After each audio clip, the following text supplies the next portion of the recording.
Hello, hello, and welcome along to episode 3 of Mercenary Tales. Who wants to do a recap for us? I can, I guess. Great! I Yeah. was taking notes. Fantastic. Nathan, tell us what happened last episode. The notes are brought to you by Nathan and Coca-Cola, the little ones. Yes, so it was session 1 for us, for Miller and me. The group, Good Company, riding their cart, pulled by the donkey, the message toward the city of Redkeep. We were looking for Ivor, who is the leader of the Adventurers Guild in Redkeep. We have to register with him at the Tripaway Inn. We made it to the Tripaway Inn, where a hugely built dude stand at the door, kind of like as a bouncer, storing all the weapons. We met the halfling proprietor, Flip, and the bartender, Wilbur Ironjaw. Flip is a gnome. Flip is a gnome. Sorry, there you go. There is a magical talking axe named Sierne, who hangs above the door and repeats people's stories. And we are traveling with Braylon Gaines, the human bard that was traveling with the group. The group got rooms for the week. We saw a quest board. We saw that the Order of the Gauntlet was leading most of the categories that matter. And there was a guy named Jaston McDristle who had the most solo kills. We thought maybe we might want to talk to that guy eventually. He killed a lot of orcs, specifically. The group ran into my character, Jack Sarah, and who was looking to join an adventuring group in order to get into the blasted lands to the south. The group kindly allowed her to tag along on their first mission, which was to go to a shop run by a beautiful elven woman named Fortuna. She had some weird rats cleaned out of her basement. And we went down into the basement and cleared out some rats. We also encountered an aspiring bard named Dreet at the inn, who has some troubles of his own. Unsure. Undetermined, their own. Anyway, after that, we went to the rats and encountered them. We tried to touch base with them and make peace with Speak with Animals. Hugo tried his best to kind of negotiate them down.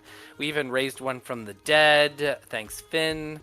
And that also did not go well, so eventually they tried to eat us, and we had to defend ourselves. Mm-hmm. And we recovered some magical pipes, a scroll, and some really valuable rat skins. Yep. Dreet is down as a she-her. There Dreet you and go. the couple. There she is with her little bowler's hat. Yeah, fantastic. Excellent job. Also, Kimball was the first one of us all to drop in combat. I got one shot yes. I forgot. You can have an exhaustion card for that. Good job. Oh damn, sorry. Fuck. Oh man. So at this point, I think everybody has a card of some sort in their hand. Everybody's got an inspiration apart from Miller, who's currently sat on an exhaustion card. Lucky you. But if you click on the card above your head in the... Ooh. That is not specifically true for everyone. Are you guys, when you click them, do you see them facing you? Do you see what they are? Where are these cards located? Mm-hmm. Roll 20 just above your name. So, for example, I can read it. You can read what it says on it. I can. Yeah. Why can I not? Oh, I can. Oh, weird. That's not your card. Maybe that's why. I got that -1. Okay, bear with me a second. That'll be fun.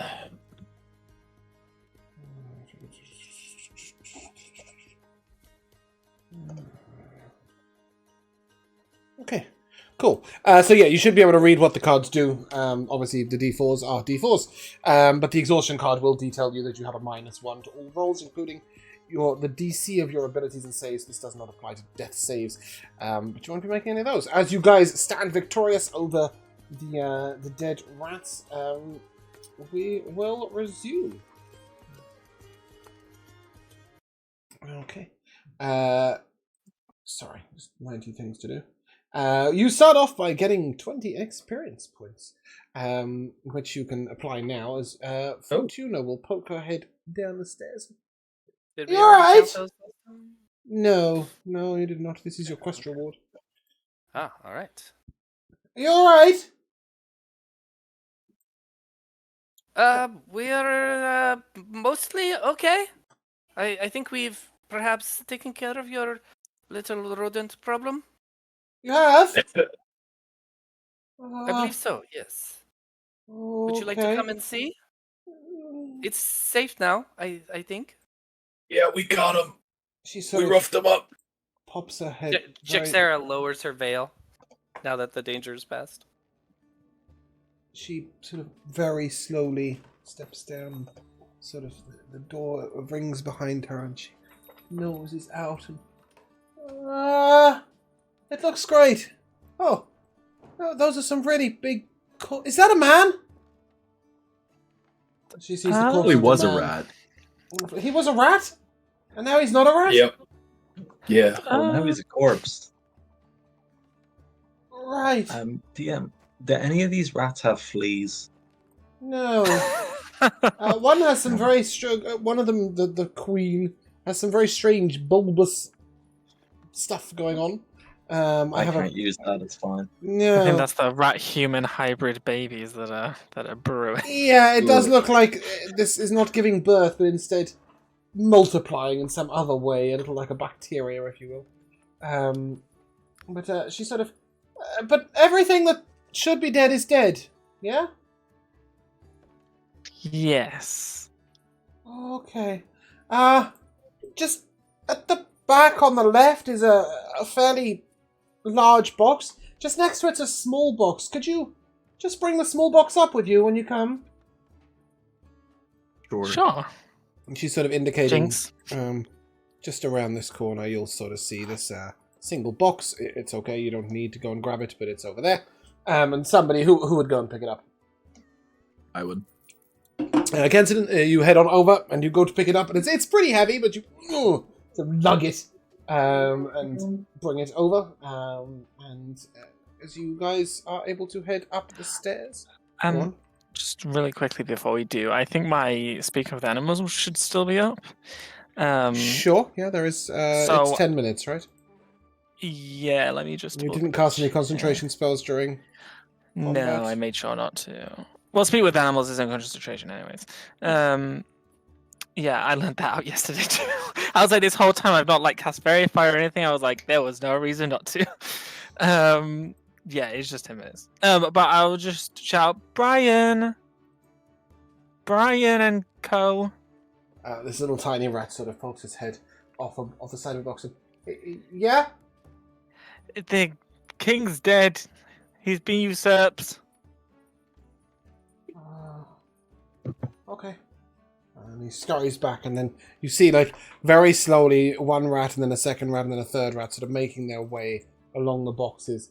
And then sort of, they start leaping to the next box, and they come over to the corpse of the king and sort of sniff around it, and... Not rat! Not anymore. He was a Never rat was. in disguise. And then snuffs at the queen, and... Strange rat. Yeah, and I then- don't eat them. If a rat could give you a side eye, it would. I don't know what. he- I don't know how desperate you might be down here. He with cocks just his head to the boxes. side and to the side again, and runs over to you and sort of stands on your foot, looking up your leg, and not rat. No, but and as I say, but I will wild shape into my mouse form, which I think I've shown before. I think I've been a mouse before. Yeah. Yes. Right now, you're looking like less rat and more breakfast. Rats eat mice? Mm-hmm. Oh well. Hugo doesn't live in that kind of world. He likes to think all animals live in harmony. You just Like on turned into a Noah's Ark. tasty morsel. Yeah. The rat sort of knows that you. Smells funny. And they will head off towards the back of the room. And you are able to bring that box up to Fortuna. As we're walking upstairs, I'm going to Jaxera is going to hang back with Belgran for a second, Mm-hmm. And she's gonna kind of lean close, and she's gonna say, "You were very capable with your hammer, but what you did at the end for the fallen one, the weakling there that got laid out, I'm not sure I've ever seen that before. How are you able to cure his disease?" Jeez. This is literally just me blanking on how to describe a paladin's abilities point blank. That's okay. Ugh. Do they come from your ancestry? Do they come from your god? Do they come from within? Have you just always had them? I think I guess they'd be a little more of a new tool in my arsenal, but not one that I'm scared of or technically unfamiliar with. It's just a new tool that I'm learning to use. Definitely impressive. Perhaps you could sell your abilities as some kind of healer. That'll come in due time, but I guess at the point now, I'm mostly looking just to use these abilities to heal at least those I interact with. Not really looking to put it onto a market just yet, if at all. I understand. Well, just count me. Just keep me near you if things go sideways, because you seem very capable. The one with the long sword seems very dangerous indeed, very reckless. Yeah, you seem like someone that maybe we could protect each other. Oh, well, my help will always extend towards you. Ah, shade and water, friend. Appreciated. Now, let's help get this upstairs, shall we? Alrighty. Yeah, I guess I'm assuming that Kimball's still a little kind of like shaky on their feet. Oh, Jesus. He's out of it. He's Alright. up, but he's like he looks ill. Yeah, I don't think Kenton and Belgren are looking great either, right? You're both wounded as well? Yeah. A little bit. Okay. But, Yeah, I imagine Kimball can just kind of use me as a cane. Yeah, Just keep an arm on my shoulder and just help him keep steady. He's leaning on you a little bit, and you know he looks a little extra tired because not only is he at 1 hit point, but he also has exhaustion now, and so he's sort of just like, I want to go lie down. I want to go sleep. Yeah. I didn't think rats would be that hard. She did say they were big rats. But yeah, Jaxera will help Kensidin up the stairs a little bit. He looks like he's... I'm carrying the pushing box blood. right now. How are you doing with the box? Oh. Give me an athletics check, Kenson. Oh, good. I'm okay with that. Are you? I don't know. It's a heavy box. 13. Just about. You know, it's sort of a slanted ladder to the trapdoor. And there's a certain reassuring bump behind you when you sort of are struggling a little bit that you know that if you were to start falling, somebody would keep you up. And when you finally get to the top, she sort of leans over and with almost too much ease, Kenson, takes the box off you. It looks like it's much lighter in her hands than it was in yours. And pops it on the top of the desk and sort of looks over at you and, well, you've done me a real service. Anytime you shop here, you can have 10% off. Here. And she puts a pouch of 50 gold on the table, as promised, as the reward. And an extra special something for you, I think, and points to Kimball. You look like you took a nasty blow down there in defending my shop. Let me have a little shuffle through and see what I've got here for you. And she opens up the box and sort of shuffles around, and eventually she pulls out a sort of cardboard, card box, if you like it looks like a deck of cards. A strange overly curled horn, and 2 mirrors that are fused back to back, so it's like a 2-sided mirror. And she sort of puts the 3 items on the top of the table as if they're the greatest treasures you've ever seen. And, here, pick one. What are these? Fat there has moving playing cards on it. The pictures move. That is a two-sided mirror. I'm sure it has a use. And that horn could be heard in the ethereal plane. Not in this plane, though. Only in the ethereal plane. Yeah. I want that one. Okay. Lovely. And she hands it to you. And it is worth 4 gold pieces. As you can see on her shop list, the horn that makes noise in the ethereal plane when blown. But doesn't make any sound here. No matter how hard you blow into it, your face goes red, but you... He tries. You're really annoying somebody who's having a nap in the ethereal plane. But that's great. They're like, where's that coming from? And she sort of, I will be sure to recommend you all to Ivor. I hear you're just starting out as adventurers. Is that right? Yeah. Pretty much. You'll do a great job. You be careful if you go south of the wall, though. You wouldn't want to get in trouble. If you ever need anything magical to protect you, you can always visit Fortuna's fabulous Trifles. She sort of pats her face. Right. Thank you. Thank you for the gift. Most welcome. You're most welcome. One of my finest pieces. Did you say trifle, as in the dessert? No, Trifles is in Trifles and Trinkets and other things magical. So no magical trifle. Lots of magical trifles. None of them are desserts. Well, there was this one. I suppose it depends on your interpretation of dessert. Yes, I do have this. And she pulls out a wine bottle that has a crack all the way along it, but is somehow holding together. That says The Octopus and the Cat on the label. Which is the name of the sort of bar or distillery. I suppose this sweet wine could be classed as dessert, but not a trifle.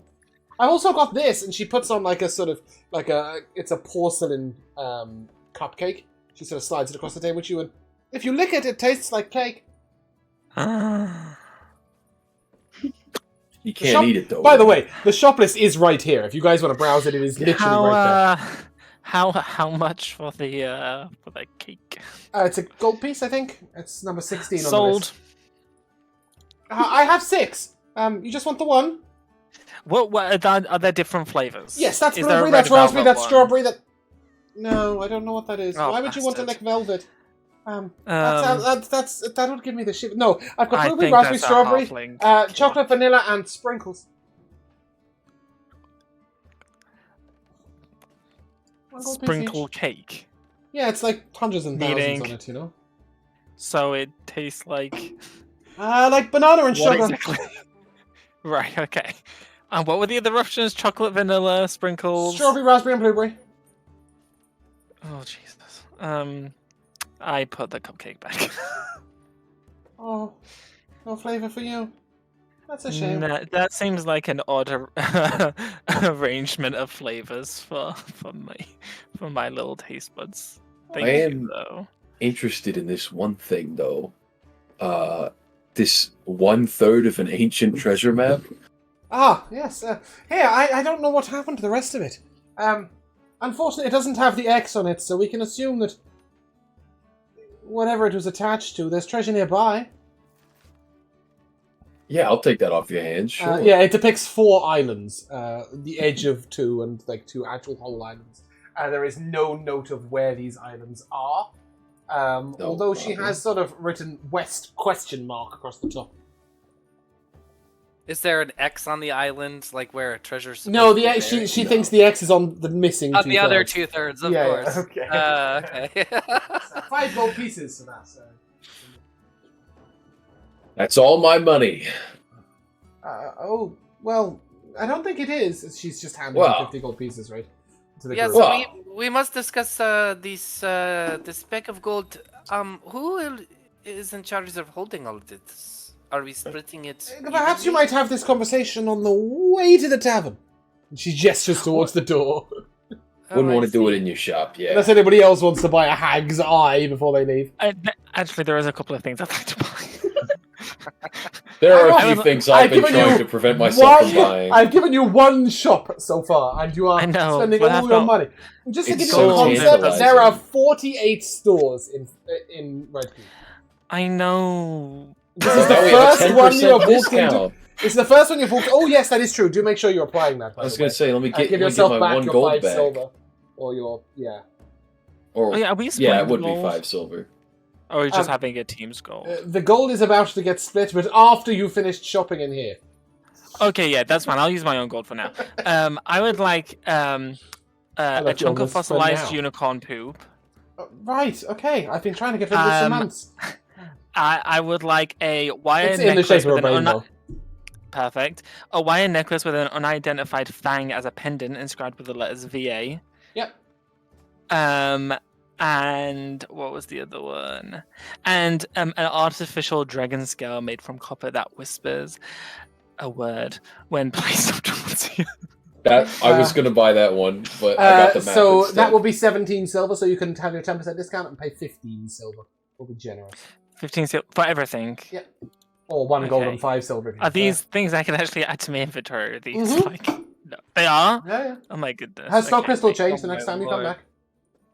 Oh, Do you mean like, are they on D&D Beyond, Josh? I was about to say, are they on D&D? Hell no! How much Oh, time do you think I fuck me. have on my Okay, hands? that's fine. I'll rename. You can just add a bunch of custom. Just click blankets. add custom. No, just click add custom item. a custom item, and you can Okay. type it in yourself. Is it 1/3 of 100? ancient treasure map. Is it 100 No, 10, copper 10, to 1 10. silver? 10 Okay. copper to 1 silver, 10 silver to 1 gold. Okay, and it was 15 silver. Yes, or 1 gold and Okay. 5 silver if you prefer. 1.5 gold. I don't prefer because I don't. I've got 19 gold, 3 silver, 9 copper. Okay, I see your predicament. So what you do is you take 2 gold off and then give Yep. yourself 5 silver pieces. She can give you Okay, change. I'll She do is a that. store. Okay, I just She- needed she someone has else loads to do of the gold. math there. Perfect, thank you. Wonderful. You were discussing who was holding your gold outside my shop, unless... She holds up the hag's eye again. Not for me. See you later. Fantastic.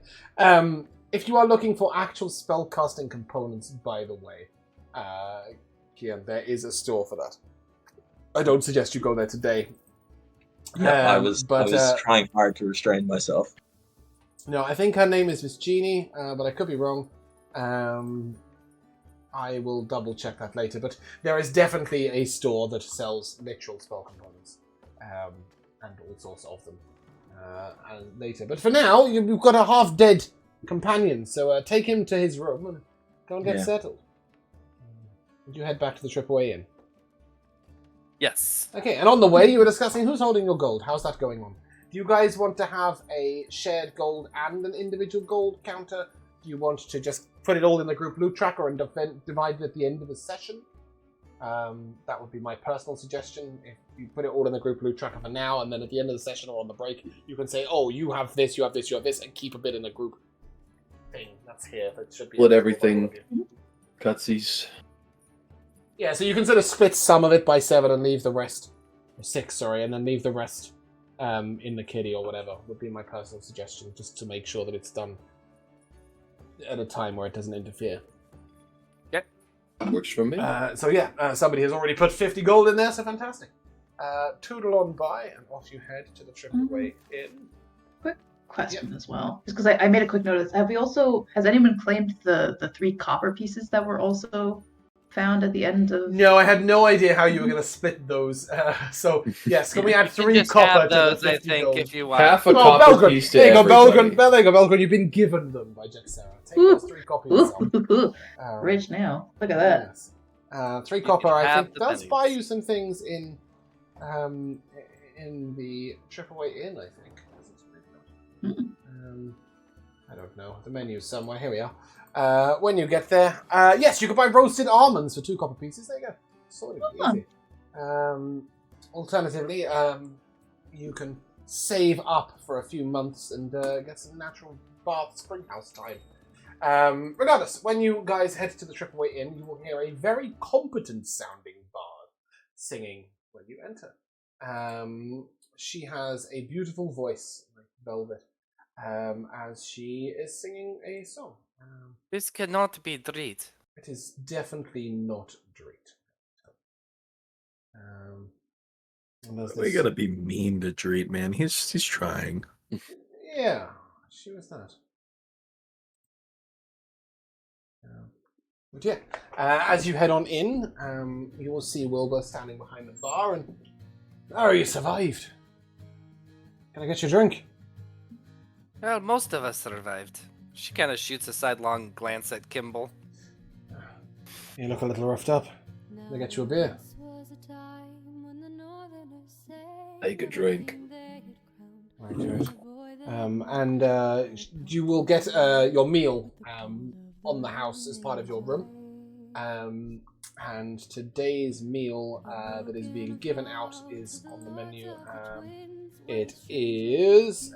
here we go. It is a dragon roasted trout with garlic ginger oil. There is an alternative zucchini boat as the vegan option, should you wish. And it is served with a watered down ale. Kibble, you will notice... Kimball, you will notice that you've been replaced with a dog. Please, Kibble was my father. Sorry. My apologies. I didn't water down your ale. You looked like you needed some of the more robust stuff. I'll take the full thing, thank you. Yeah. And hands each of you a tankard. Suggests that you take a seat at one of the tables. Looks over at you and what can I do for you? I push the tankard back and say, "Can I have some milk?"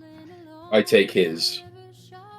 I can sort you out a half tankard of milk, I suppose. You got a cup apiece on you. Yes, and I will flick it his way. Duh. He brings you this sort of... It's like quite a large tankard, but it's only half full of milk. And he hands it over, and I suggest you take a seat. And I'll send your meal over shortly. Thank you. I start drinking again and get a milk mustache. Okay. And assuming that you'll sit at... I don't know, there's a free table over there. I'll sit you guys down over there somewhere. Feel free to drag your token if you care. But it's not long before a gentleman comes out the kitchen and comes over to serve you. Bear with me a second. This is Esteban. Esteban is the chef. You can click the bio and info if you are looking for a picture of him. And he is a Dragonborn. You've seen very, very few Dragonborn. In fact, you may have never seen a Dragonborn in your life. And as he reaches over, he sort of puts the food down and... you're me. Yes. The chef serves people? He brings out his own food, yeah. Wow. I look down at the trout, up at him. Is that why it's called dragon roasted? Did a dragon roast this trout? Indeed. There's a dragon here? No. Is this a very small dragon? This is just it is just A me. baby dragon? And it is a little like this, and he sort of leans over the side and breathes fire out into the air. And it is a part of my history, you know. A dragon did roast this trout. Indeed. What is trout? It is a fish. It's a fish. Oh, Hey, what? okay, I forgot about that. Fish. It's big mouth. I see it has big mouth and very It beady is swimming in eyes. the river, you know. Yeah. She's like Jaxer's like picks it up by the tail, like holds it up dangling, like wiggles it a little bit. It is dead. You know. It is for eating. Roasted. You ordered Yes. it, no? Did you prefer the zucchini boat? I can go back and get you. She takes the fish and like tries to eat it like on the scales and like this is wonderful. Thank you so much. I'm sure And you're she most just welcome. puts it back on the plate. She's a little strange, no? Yes. Can I have a zucchini, please? I would assume that you had told him Wilbur okay, when perfect. ordered. This is sort of 20 minutes later when the food order is coming out. And indeed, you do have a boat of zucchini. And as he places the food down here, it is nice to see some new people. Please make yourself at home. Breakfast will be served between 6 a.m. and 9 a.m. What's for breakfast? There is a large selection. It is a buffet. You will have to wait until the morning to see what is Continental. fresh. Perhaps we will have eggs. I'm not sure. It depends on the chickens. You know. Well, I can help with that if you like. I need to rest first, but Side eye him. after that. Help in what way? The chickens, they will lay or they will not. And if they lay, we will have eggs. And if they do not, then we will not. It is okay to be waiting, as life is about spontaneity. Well, Kimball, I can give them words of encouragement. Okay, because for a second I thought you were going to turn into a chicken and lay eggs. Excuse me, please. I'm just telling you, breakfast would between be 6 a.m. and 9 a.m. ridiculous. I do not need any assistance with the eggs. The bread will be fresh. There will be fruit. There will be nuts, and perhaps there will be eggs and the bacon and the sausage, depending on whether the chicken is lay. You know. But in the meantime, bon night and night, and I'll see you later. Au revoir. And heads off and Fish and water. Cheers. Just out of curiosity, Mhm. if you did turn into a chicken, No eggs layable. okay. I don't know yet. I'd have to find out. Male If I eat chickens enough do grain, not lay. maybe. Male chickens do not lay eggs. Can I choose the gender of the animal I turn into? No. We can't keep having this conversation. No, you cannot choose the gender of the animal you change into. Well, I'll just turn into an animal that can change its gender, like a. Polymorph, however. Yes, That's a different Yeah, story. I'll wait till polymorph and then turn into a female chicken. That seems like a huge waste of a 4th level spell. Fourth level Eggs spell for everyone. breakfast. I hear create food and drink is a little more traditional. Oh, that's so on the nose, though. And it's bland. Just Yeah. saying. After a little while, the girl comes over and clears the table, takes the plates away, and sort of just coming over to you and sort of looking down at you almost. Is a large, fairly well-muscled gentleman, even though he's in his sort of late 50s, early 60s, perhaps even a little older. He still carries himself very proudly. He has a large sword at his hip. I'm just down at you. Ah, I see. Well, you'll do, I suppose. You helped Fortuna with her cellar problem, is that so? Yes. All clear of all mysterious rats. And Are you Ivor, by chance? Ivor is I, but more importantly, I am representing the Adventurers Guild. And it is my responsibility to sign you off to travel into the Untamed Lands. Why do you wish to visit?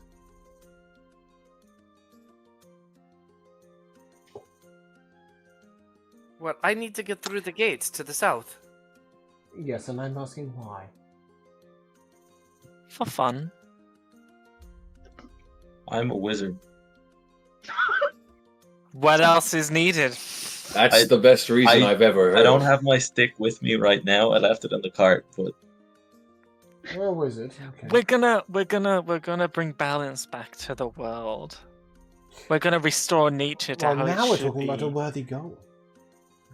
And you just need to open the gate, is that right? Looks at Jixera. Yeah, I just need to get through the gates. Yes, I have joined with these persons because you require a permit to pass through the gate, and they have agreed to let me get a permit with them. Yes, but why do you want to pass through the gate? Is the gate not to the dangerous wastelands to the south? Yes, why do you want to go there? Yes, I must prove myself there, of course. Ah, To glory who? hunting. Right, okay. I mean, I believe that is my business. She That's sits up a little straighter and kind of like looks nervously around the table. Merely a curiosity. It doesn't really matter why you pass down there. Just a few little rules. If you do head into the Untamed Lands, don't take any civilians with you. If you do so, you are responsible for their survival. And we will hold you accountable should you return without them. Subsequently, if you do get yourselves killed, after 14 days we will report it to your family should you leave their details on your sign-up form. If we don't see you for 14 days, we will assume you are dead, unless you send a message otherwise.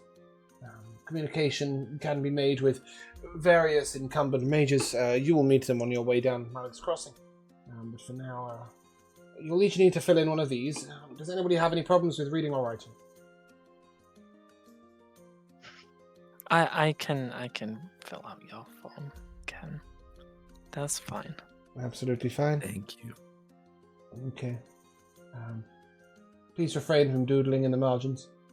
And then hands you a sort of scroll each And it is really simple. It is company name, personal name, and then it asks a couple of other questions, your age and your next of kin, so to speak, and their place of residence.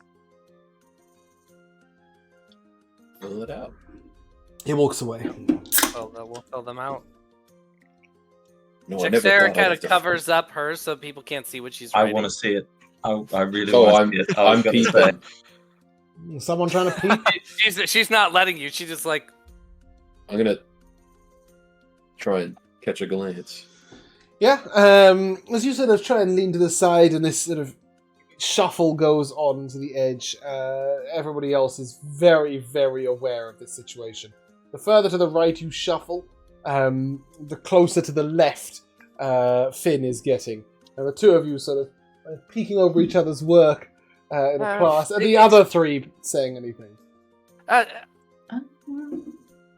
Or do we just let this idiocy prevail? No, I think I'm too busy trying to write down both mine and Ken's information and not doodle in the margin. Yeah. It's taking up a lot of my. That's a lot. Belgrin? I don't know. I think if I were to notice that people were like, if the two were getting like probably a little tense or like someone was getting agitated, like I would probably bring my shield kind of up and use it as like a metal divider between the two. I love it. Yeah, so a divide in one side, you have to use your shoulder to shield from Finn. But Jaxera, you've noticed that these people are trying to read what you're writing. Don't you have your own form to fill out there? I'm already done. Oh, everyone's so fast with the letters. Okay. High dex, high intelligence. It's really convenient.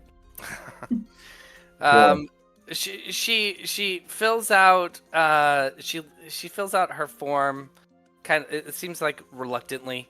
She leaves the next of kin. You can see her pen kind of pauses over the next of kin, and then she just leaves it blank. Mm-hmm.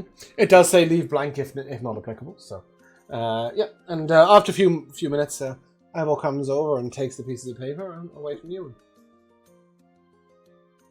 And looks over them. And, good company. Is that what you want to be known as on the leaderboards? It's what we are. And you should aspire to be on the leaderboards.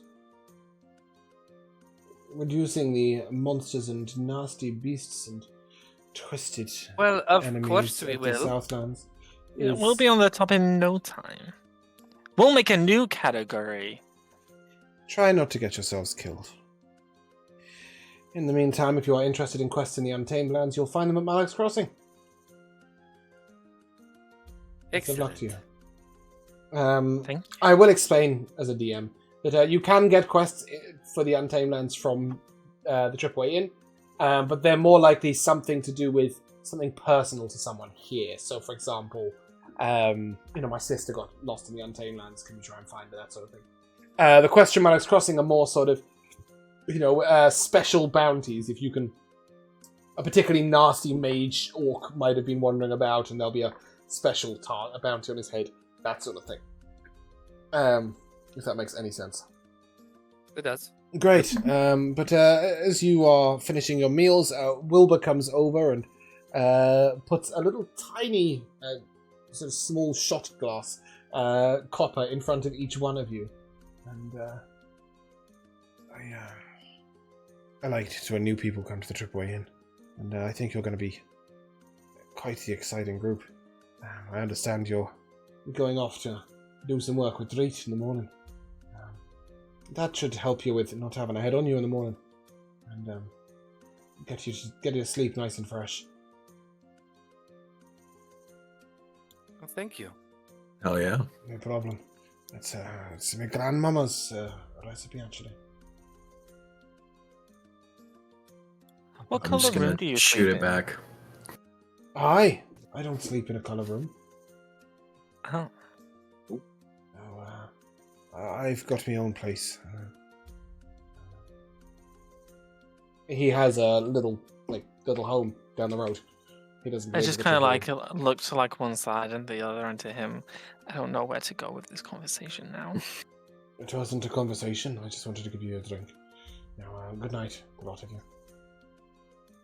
And he heads well. back to the bar, Good night. leaving you these tiny Mysterious little. stranger. He's the bartender. He's not a mysterious stranger. I don't know him that well.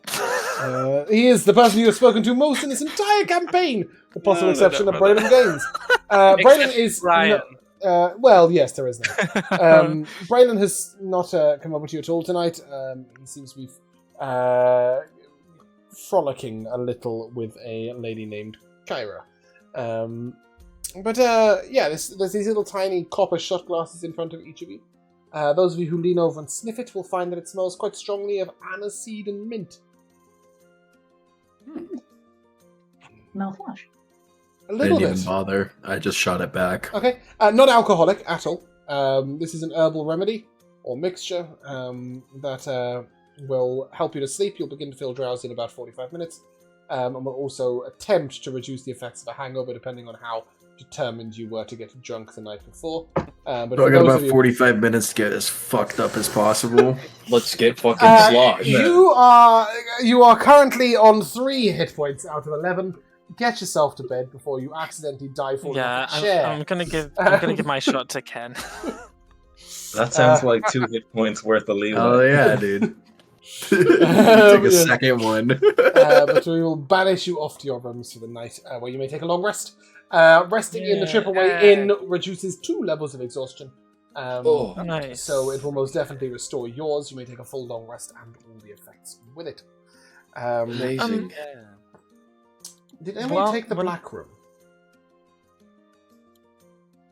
I didn't. Oh. I took the rose. I think it's in the chat, isn't it? All the rooms. Yeah. we took? Yeah, they are. Black Room was Finn. I know. Yeah, I've that got was a me. timer waiting for them Oh, to okay. speak up. Oh, Ye sorry. of the Black Room. Oh no. Oh. Roll me a D100. Yay! Ooh. Great.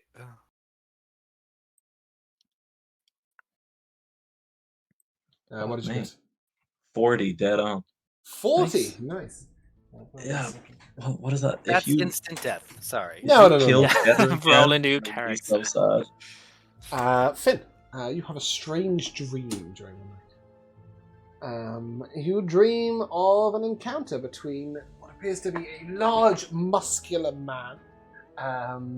He has sort of long blonde hair tied back behind him.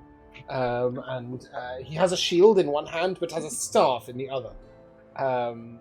And he is sort of standing on this narrow gorge, huge rocks up either side of him.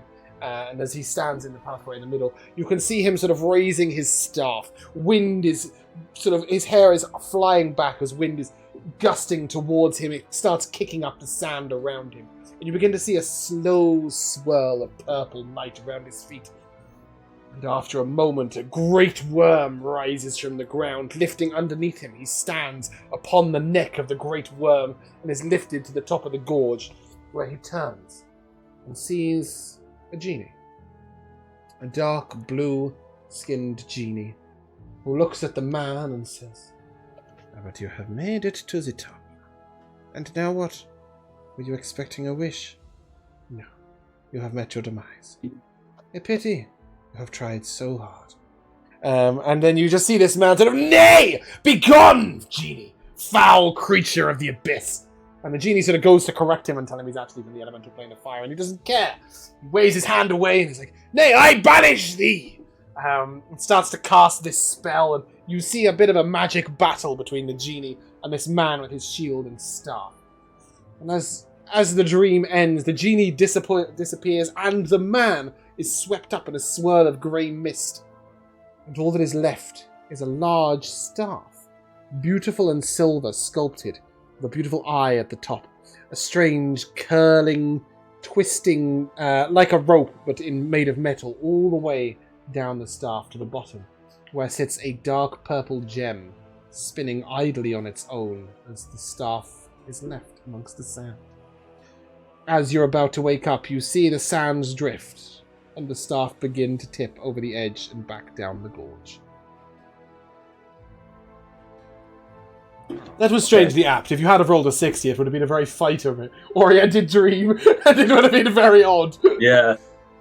Just one point of clarification. Worm. Why or Yes, W-Y-R-M. Think purple worm, like a long, huge creature. Wait, no, that makes more sense. So Yes. more like Dune than dragon. Oh, 100%. It is a worm, not a dragon. But they are spelled with Y's because they're sort of like they're serpentine in nature, but huge. I mean, sort of like 150 feet in length. And he was riding this. Well, sort of. It didn't go anywhere. It just stood up, like on its body, if you like. Lifted him up. He used it as an elevator. I was going to say he'll just note in his little dream journal, "Listen, El Gaib?" question mark. As it was written. As you wake in the morning, there is just a faint smell of slightly burnt cedar in your room, and then wafting up from downstairs is the smell of breakfast, which will wake you all. Good morning, one and all. As you all head down, it seems very, very busy in here at the moment. There are people absolutely everywhere grabbing breakfast hither and thither. And you will definitely note the presence of various people who look like adventurers grabbing their breakfast. Are there eggs? There are indeed. There are scrambled and poached eggs. There is an empty dish which looks like it might once have housed some fried eggs. Jixera ate very little of the strange scaled creature from last night's dinner, so she is really hungry, and she immediately goes over and grabs anything that looks more smoked meats, plenty of fruits, even fruits from the west where you're from. There's lots of exotic foods here. There's some beautiful spiced baked bread that will be very familiar to you. She loads up a good-sized plate then, and takes a seat at the table. Is there butter for the bread? Oh yeah, there is. Can I put some of that in my bag? Yeah, it'll melt, won't it? Do you attempt to use? Matter what state it's do you attempt to use any sort of vessel even to contain the butter, hold the butter, keep it in place, or are you just? I think with my 6 wisdom, brushing it in. I'm not too worried about that right now. Okay, love that. Nice butter. That'll do well with the lavender inside or whatever else is going on in the back. But yeah, you do see idling by various people grabbing food, but one particular person seems like he's grabbing lots and lots of the food. You'll see this sort of nasty-looking, slightly odorous, thick-shouldered female dwarf coming over, and she's got a large flat piece of bread in her left hand, and is with her right hand picking up pieces of meat with a fork and just placing it onto the bread. And when she's sort of loaded as thick as it will go, she sort of squeezes it in for a huge breakfast burrito, and then sits sort of. Not even sits, she sort of leans back on the edge of the long breakfast table.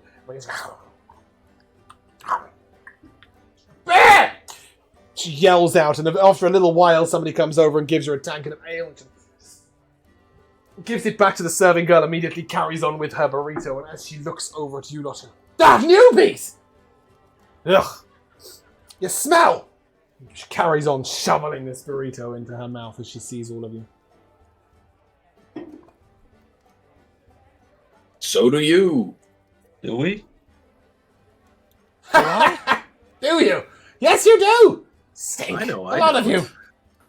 Smell like peasant. Lost I'm gonna people. pull the cleansing stone out of my bag and just... And soap! You smell like soap! Oh, what? And cedar. Is that bad? It's kind of a nice smell, You actually. smell clean? Yeah. You smell unnatural. She finishes her burrito and said, "Leaving, Wilbur! See you later!" She looks around to the rest of you and... Don't like you! Walks straight out the door. Ditto! What did Bye. normally smell like, Belgrin? You smell like soap. Yes, she smells like she's literally just got out from under a bush. She doesn't smell of like sweat or what. She smells like the wild, like as if she's just rolled in from the middle of a forest. You know, you even saw a bit of bracken in her hair. She very much sort of smelled like she just has lived off the land for the last 6 years.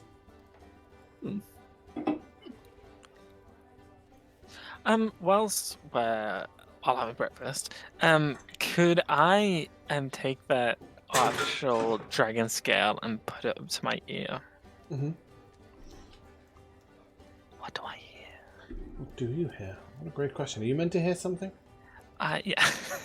Yeah, Bear me a second. it says something. I to may you. or may not have like 6 billion things here. Just bear with me a second. I'll check that.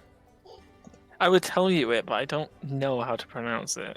Does No, it it's say okay. 7 days? When Yeah, I find... yeah, it does it. It does. Yeah, it says, "What's your favorite scary movie?" Oh, here we go. Fortuna Trifles. I'm already inside the inn. Yeah. I want to see what your insides look like. No, it's sort of... At first it says, Axelrath. Axelrath. Axelrath. Is that you? Why are you talking like that? Axelrath. He's pretty he's special. Just let him go. I thought that he was trying to talk to rats yesterday, but now this is even more strange. And No, he does talk to rats actually. That's they talk back. I don't know what he's doing with the scale, but he normally comes back with something. so this is normal. Yeah, pretty average. Volgo. Normal is the relative term. Hugo, you hear a sort of knocking from the scale, and then almost like it's against glass, sort of like from in. If you imagine somebody's knocking from inside a glass, then you just say, Uh-huh. Axelrath. Axelrath. Are you Axelrath? Axelrath? Is that you? Axelrath. Ah, I'm Hugo. Axelrath. Great. What are you? Axelrath. Where are you? Axelrath. Oh, I'm sorry. How did you get there?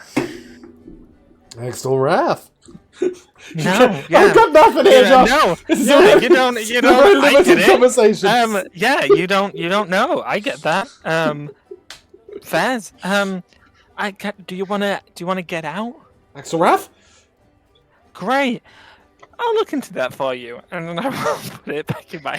As you take it away, you say, Axelrath. As it gets quieter as it goes in the pocket.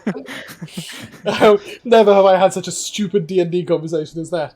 I got it. I got the gist from your Leave that inflictions. where it is. The rest of it, how's like breakfast? nothing happened. I'll just go back to eating my my pile mountain of food on my plate. I mean, Hugo, Jex is across the table from you, and she's just openly staring at you as if you are cuckoo for Cocoa Puffs. Yeah, I'm completely normal. This is nothing out of the blue. With like as I'm like eating, I look up and I see that you staring. And like with my fork that's got like a whole poacher going at like. I'm good, thank you. Good conversation there. Are we ready? Dreet comes running up to the table, has like a little stick with a pouch hanging out the back, holding her lute in the other hand. She has what looks like a table knife at her hip, like a butter knife. As she seems to have sheathed sort of awkwardly in her belt. And sitting on her head is this large, sort of almost felt hat that is slightly tipped over her eyes. And you can see she's sort of attempted to put some sort of metal bowl on the top of it that's sort of precariously balanced. And she's, are we ready?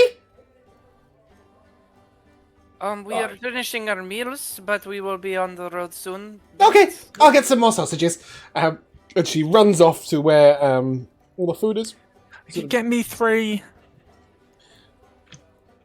So, Jixera, Yes? you're from a place where there's sand. He like looks at you like, yeah. Worms. Are they there? Worms? You Big mean ones. We do have some very large subterranean creatures, yes. You've also heard tribal tales of the Remoras. This is a much feared creature in the desert. The Remoras comes and... There's this sort of typical tales of the Remoras comes and takes your children at night if they haven't behaved themselves. But adults have also heard the tales that... there's lots of stories about, if it's a dragon, flatter it. If it's a boar, fight it. If it's a ghost, stand in a circle. If it's this, hold up fire. If it's a Remoras, run. As the tale goes, and the Remoras is sort of a very feared creature in the desert. I have heard that if you get close to the Remoras, it will wrap its coils around you, and you will die over several days, being slowly constricted to death. Wow. How big? Could you ride these creatures? I have never actually seen one myself, but they are rumored to be quite large indeed. Yes, very large. I wouldn't recommend riding on top of one, though. It seems like that would be certain death. Totally unrelated notion. Do you smell cedar? Do I smell cedar? None of you do smell now. cedar? You did smell it in your room, but it stopped when you left. The burnt cedar smell. I can't smell much past this bread. This is actually quite good. They must have someone that knows what they're doing here. You should try the butter. Yes, I will endeavor to do so. There was a great moment where the NPC went, "Here you go," as you said you should try the butter. But yeah, Dreet comes back with no sausages for you at all, but plenty for herself. Oh, how nice of her. Yeah, Well, I'm wrapping my extra 2 sausages in a little tablecloth and just putting it in my bag because I know Hugo's gonna get real hungry later. That's absolutely fine. And as you pack your stuff up for the road, Dreet sort of finishes one more sausage and sort of, "You ready? We going? Traveling? Yeah? Sure, yeah. You became adventurous yesterday. Dreet heard. We're That's official true. now. Good company. That's us. And what we we do. are. Right. Should Are we you go? ready to go? It is. You said that it was 2 days travel? Yeah. Dreet sort of shrugs, hands up. Okay. Would you like to ride on the cart or would you like to walk with us, Dreet? Cart! Well, yeah, the message. A message? No, that's our donkey. Well, yeah. Dreet but likes donkeys. You need the donkey to carry the cart. Yeah. No, that's not how it works. The donkey pulls the cart. It doesn't carry it. That's really, really bad balance. She's got you there, I suppose. Fair enough. So, you have a cart? And a donkey? And she sort The of message. starts looking under the table and then... Where is it? Stables? Right. Probably. Okay. We go to the stables? Well, come on then. What are you waiting for? Dreet sort of rushes towards the door. I'll run Okay. after him. Yeah. Let's, Yes. let's Perhaps it do would that. be in our best interest to have someone lead up front with Dreet. She seems very excitable. She's I very excited about going.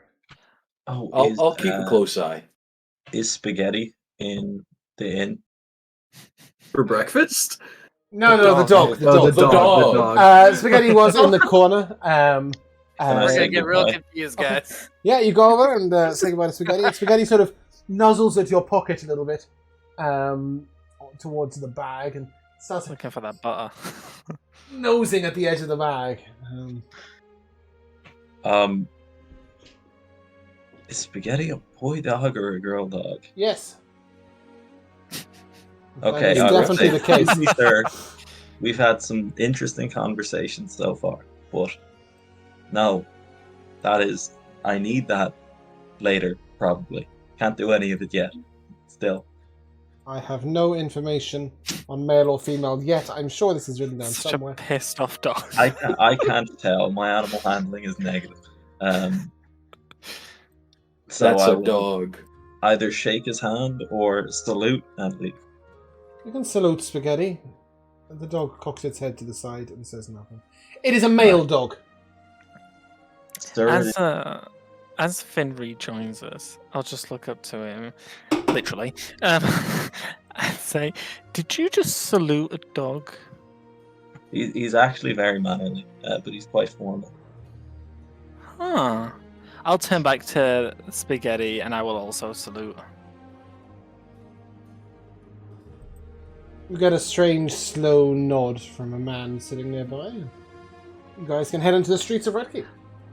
As we go in, by the way, have I lost that level of exhaustion from long Yes, resting? so you get 2 levels of exhaustion 2 levels off gone. in the night. So if you have 1 or 2 levels at the AAA in, when you get the rest, you will always lose those.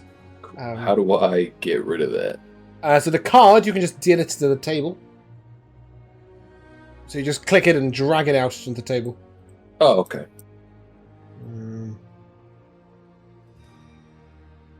Is that working for you? Yep. There you go. And if you have put exhaustion on your character sheet, you can just click it back off again. Just toggle it off in D&D Beyond. But yeah, you head out on the streets. They're pretty busy at this time of the morning. It's about 7:30, 8 o'clock in the morning. And there's lots of hustle and bustle going on out on the streets.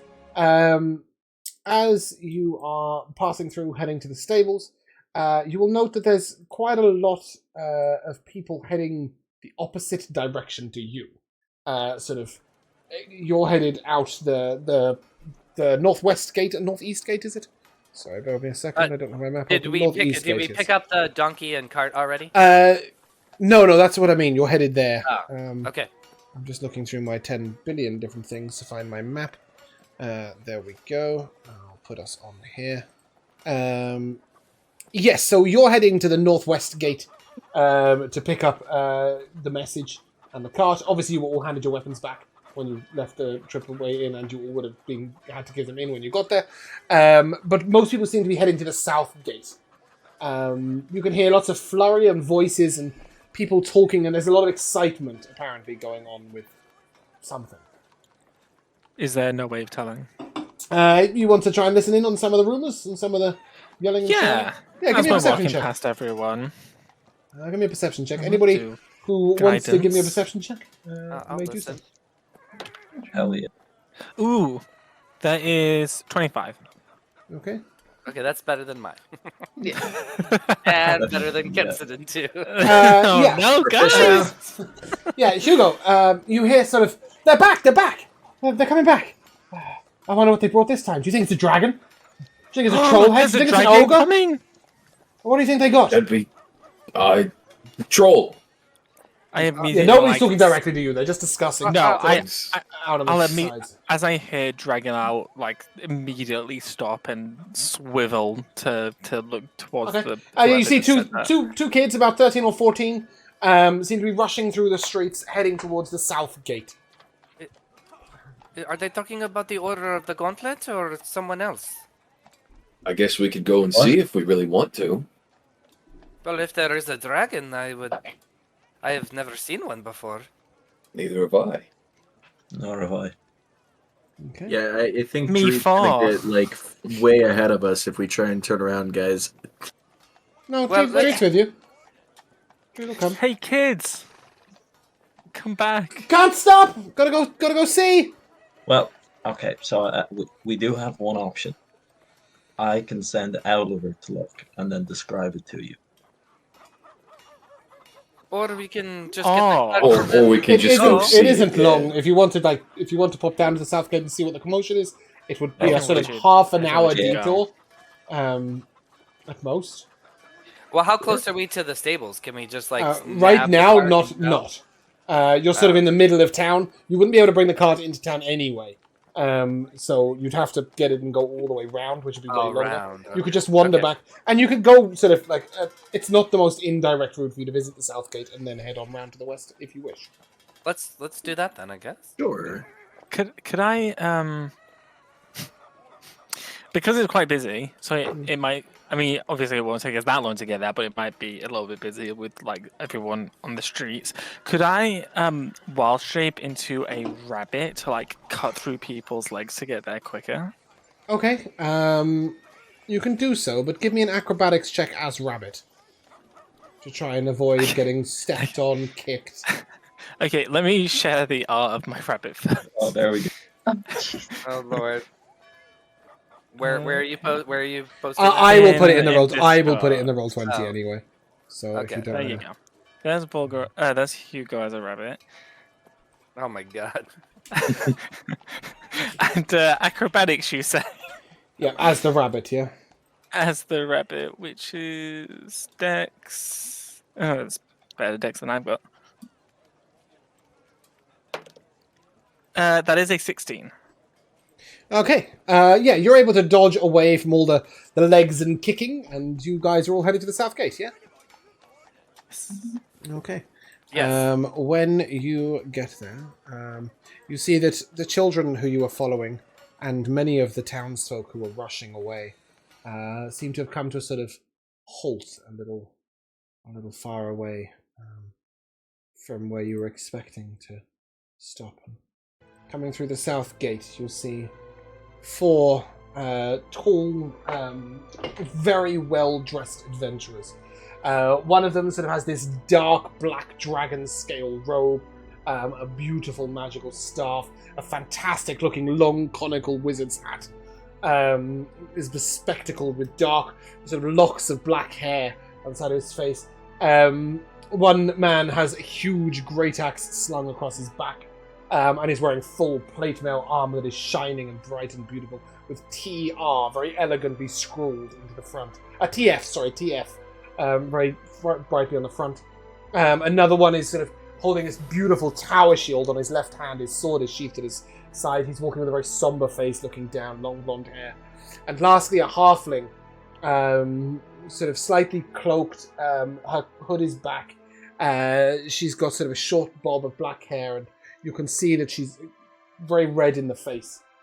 And between them, behind them, is a wagon with a flat bed upon which lies a very large man. And you can see that he's wearing armor from the waist downwards, but his chainmail shirt has been taken off and laid next to him. A huge sort of wound from his shoulder all the way down to his hip shows that he was almost cleft in half by some sort of weapon. It is, even from here, the wound looks festered and terrible. The man, from what you can see, lies dead, or at least close to. As the somber procession continues through the streets, you do hear some people whispering, "I wonder what happened. What on earth what could have dealt such a blow?" I'm gonna like lean into that group and I'll be like, who is that? Who are those people? Travath's finest. The man who lays hurt is Magroth.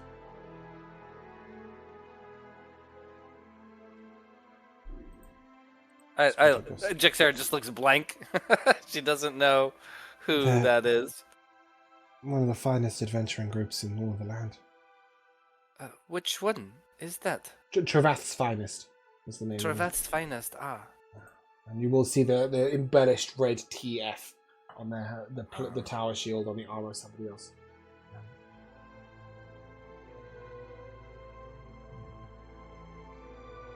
We saw them on the list at the Second on the at the end, overall yeah. leaderboard, I think, probably. supposed to be really great.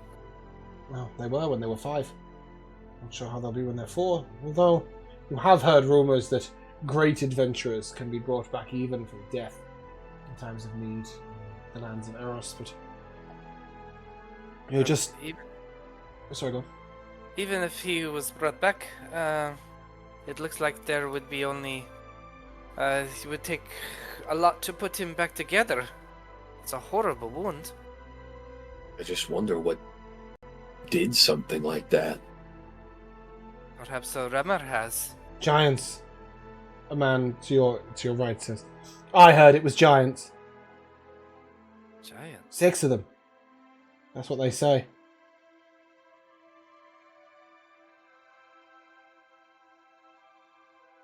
Jexera like looks around at the group like, we could not handle 6 giants. I am assuming, right, companions? I don't even think we could handle one. You guys forget the You best guys nearly got strategy dunked in by a battle. giant rat. Yeah, you guys forget the most important rule of battle. If it's bigger than us, run. Well, just level up first. But the man sort of looks over at you. You adventurers. New Yeah. adventurers. Yes, we are. Just started. Right. Dangerous work. He nods down. Good luck to you.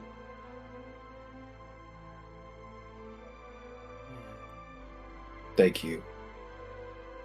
As the procession passes by us, Jixera touches her fist to her heart, and then her fingers to her lips, and then her hand over her hood that she always wears, and she says, "May you drink deeply of Erros waters." To the corpse as it passes by, bows her head a little bit, shows respect. Yeah. You note that the streets sort of are very quiet and departed and treat sort of very quietly. I don't think there's giants in Eastcliff. Are you ready? We go get the donkey. Do you think we're gonna Sounds die? No. No, we'll be fine. I think you're muted, Finn. Kian. Don't hear you. Can't hear Kian, yeah. The guy who just spoke to us, he was part of the No, party, he was right? just a random No, guy. he was just a random person. Can I telepathically speak to him, and just say, do you have any tips to being an adventurer? Me? No, I'm a butcher. Oh, Sorry. okay. How are we doing, Kian? Do we have sound? Do we? You Yeah, tell yeah, me we can you hear do. you. Yes. Yes. Ew. Was there something you wanted to say previously? Jixera always wears a hood. Mm-hmm. Always. Is she bald under the hood? No, you can see that she has strands of black hair that come out from underneath the hood. It's more like a She might have a hooded monk's pate, though. Like monk tonsor? Or cloak. Oh, yeah, that you don't know. can I try the look? I don't think that you'd be able to see unless you actually pull the hood down. Yeah, you peer, but you just see shadow and hair, really. But yeah, you guys can head to the west gate, pick up the message in the cart. Stable boy, who you saw before, who held his hand out to you, looks over at you and, well, nice donkey. Yeah, fed her good, I did. What did you feed her? I'll telepathically say. Great every day and an apple. Nice. That's a bonus. Yeah. Well, nice donkey. Really liked it. Really liked him. Really, really good donkey. You bringing him back? We hope so. That's the plan, yeah. Pa says another 3 days. You've got 3 days for free when you come back. Thank you. Why? Nice. Because we paid for it. Because you paid for a week. And then So you've only had taking it. 1 night, and he's offering you 3 more for free when you return. You're not getting a good deal here. We're being gypped, but we're just gonna take it on the chin. Well, you travel good. Thank you. You guys could head out the west gate now, and then work your way around the city and over to the east.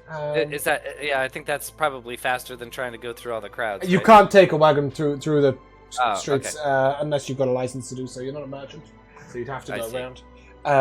But yeah, we can put you on the. I won't put you on the map actually. I will just set you off in the rolling hills. Oh. And it's enough of that miserable music because life is good. We're on the road again. So sad. The for road again. Thank you guys. Wow. That was beautiful. Truly wonderful. Yeah, and the road ahead of you is completely clear. It's peaceful. It's a nice sunny day, a little chirpy. And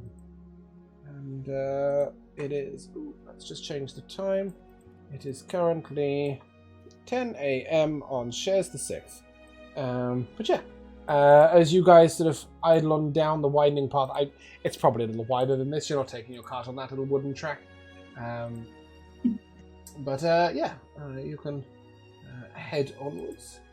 Jaxera is going to take it upon herself to scout ahead for the group, so she's going to leave the party and the cart behind and like trot ahead, a few hundred feet at least, and kind of keep her eyes open for any potential threat. Okay. Can I hop alongside Jaxera? Yeah. Sure. As Rabbit. Yes. Yes, you can keep up very easily. The two of you running out ahead. The rest of you, Belgren, are you driving the wagon? I think so. Yeah. Fantastic. And Kimball, Kensington, and Finn, are you all sat on the wagon? Yeah, I'm going to be tinkering, spending an hour to make something along the journey. Okay. Kensington, are you up to anything interesting? I forgot that Mom asked us to write a letter home, so I'm gonna desperately beg Finn to write a letter for me to send to Mom. When he's de-rabbitificated, when his wild shape runs out, he's not going Finn's not Oh, here. right, Finn. Yeah, sorry, yes. I sorry. will do it, but do my best to get across the real kind of Ken speech, I would not normally write like you talk. No, indeed, it is not to my dearest mother. Off to the east, it's hey. Hey, Ma. Hey, Ma. But yeah, as you continue onwards along the road, about 45 minutes into the journey, you see 6 men, or you think they're men, but they're all wearing brown robes, hoods up, staffs in their hand, walking very slowly at the center of the road. One of them has a sort of a censer with incense in it hanging from 3 chains that he's holding in front of him and swinging left to right. There is a small sort of repeated mantra or speech going on, sort of muttering as they move. Jaxera and Rabbit, you approach these people as they... Are they saying P.A.S.U. Domine Donaveris Requiem? It doesn't seem so, no. Okay. Can we hear what they're As you saying? get closer, you just hear, "Bless us, keep us, path to wisdom. And in the future be it so that we will be everything that we can be. And we will not forget those that passed before us, and will remember those that are to come after us. We will lay the path for them so they may walk safely within these lands." It sort of carries on in that vein. And you'll note that only one of the people is saying this, the guy at the front with the censer. The rest are all silent. Are they're armed only with staves? I don't see any You see a stave in each of their hands, except for the man with the censer, who does not have a stave. He only has the censer. You see no other weapons or armor visibly, but they do have robes pulled quite close and hoods up. I'm gonna surreptitiously take a peek under the robes and see if I can see the faces underneath the cowls. Yeah, as you peek down, give me a perception check. Very important. Under their hoods, are they bald? Find out soon. They actually, it's a 13. Yeah, your eyes catch a particular man. He has a long, oiled, dark brown beard, and as he sees you peeking down, he gives you a little wink. He has bright blue, sparkling eyes. You kind of a friendly wink, not a surreptitious wink. Yeah. Yes. I see you looking. I'll telepathically say to Jaxera, "What did you see?" It's just the man with the beard. This talking in my head, it takes much getting used to. I do not like it. Would you prefer the rabbit spoke out loud? Yeah, I'll reply. You should more worry that people are gonna think you're crazy talking to yourself. Well, at least I'm not talking to a scale. I don't. Do you telepathically? Yes. I send that over there. That's Grab his neither thinking. here nor there, really, when you think about it. I will step off out of the way of the 6. Yeah, and the man at the front with the sensor stops his mantra, looks to you. Greetings, traveler. Is the way ahead safe? Shade and water. A shade and water upon you too. Blessings to your family. The road ahead is safe into the city. Yes, we have encountered no dangers. A little way back behind us, there is a small hamlet. It appears to be burnt to the ground. This close to the city? No, perhaps 6 or 7 hours travel, but nothing else upon the roadside. That we saw, at least. Oh, thank you for the information. We will make sure to watch carefully. We investigated briefly, but found none alive. Erros waters will see their way home. But they will, sister. Travel safely. Nods his head and made a path before us become, and start carrying on his mantra as he walks on past you. Go on. Sorry, I was just gonna say that I stay sat in the middle of the road. Okay, that doesn't bother them. 2 or 3 of them do nod their head towards you, very aware you are not a rabbit. How come? Well, first of all, you've got a strange haircut. Secondly, a woman was having a conversation with you a moment ago, and thirdly, you haven't she ran off could yet. be crazy. Sure, but you also haven't ran off yet. And that is the key indicator that you are no natural rabbit. Okay. Yeah. So they step to the sides and carry on down the road. As they approach the cart, they part in the middle to let you pass. And call out blessings upon you. Safe travels. Same to You you. as well. Same to you. What? Oh, Again, hi. the sense sort of starts swinging, and they carry on with their mantra as they walk on down the path. Yeah, you can continue at a glacial pace. It's quite peaceful out today. Go ahead. Just a breather. I can hear every time you to open to say something. I'm It's so all right. sorry. After Go. you go ahead. No, Sorry. you go. Wait, Go, Kimball. who Kimball, go? go. Kimball, go. Oh, okay. I was just gonna say, after an hour, I will have produced something quickly, and will have made a small little toy boat. Is all. Oh, lovely. Okay. Does it do anything? It glides along in the water like a little RC car, except Oh, I it's love wind that. up. Yeah. Are you testing it in the barrel of water in the back? Yeah. Finn and Kenson and you would definitely notice this as you sit in the cart. We should show this to Jax to explain the ocean. It's a people-eating wooden monster. Exactly.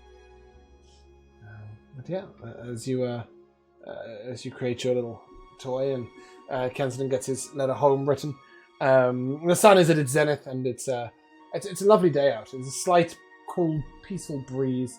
There are small signs of wildlife scattered away from the road, little on the road, until you come to what looks like sorry, go on. Go on. If you need to say something, say it. I was just gonna say, Chick Sarah, what do you do for fun? She cocks her head to the side. What do you mean? Oh, sorry. So fun is when you do things you enjoy and take pleasure from it. I take pleasure in my training and in morning exercise and keeping watch. All of these are things that I enjoy. But they're not really fun, though, are they? They are very fun.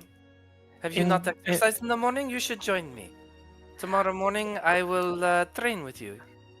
You will see. Okay. But, what about things that aren't so rigid. I do not know what you mean. Like, I cannot I- turn into a rabbit for well, the fun. no, obviously, but rolling down a hill is fun. Climbing a tree is fun. Climbing a tree? Well, there aren't many where I come from, but yes, if you need a good vantage point to see enemies, yes, climbing a tree, very fun. No, just to see how high you can go,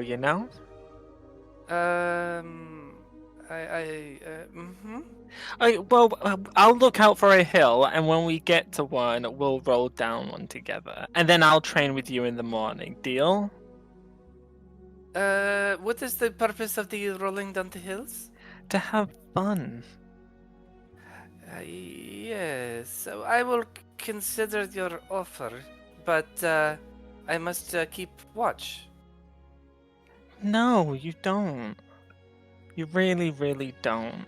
I've seen how some of your friends fight with the rats. Some of them need to be kept watch over, especially the weakling one.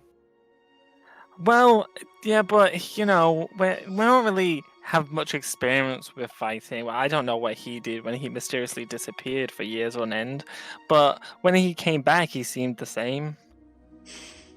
And you all know each other from younger years, yes? Yeah. We roll down lots of hills together, not to brag. Well, things are very different where I come from, I suppose.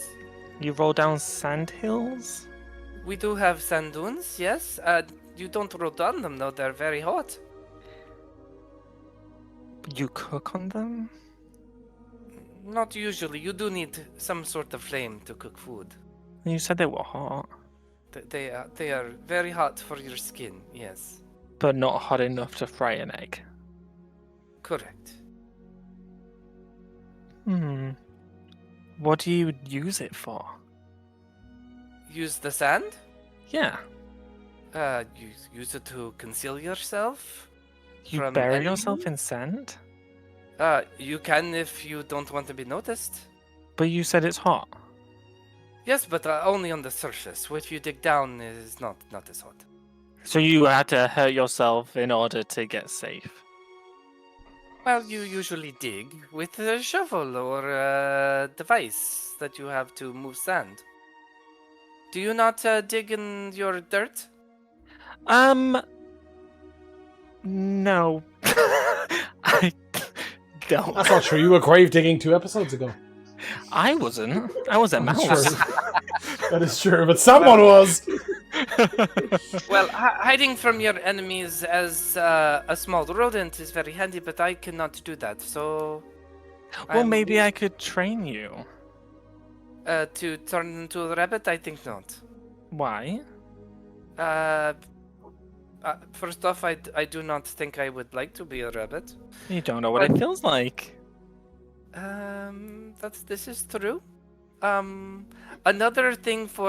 Another suggestion that I will consider that you have made to me.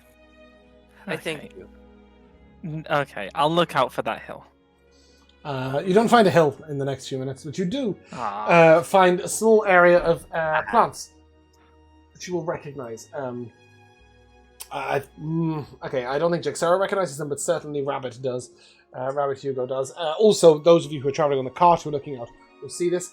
It's like a small bracken bush of these tan roots that have like really sharp edges, very bristly. You would know that the soft inner center of these plants can be used to reduce pain or to reduce the effects of a poison. Ooh. It is commonly known as the mandrake root. Does anybody wish to I'll, attempt to?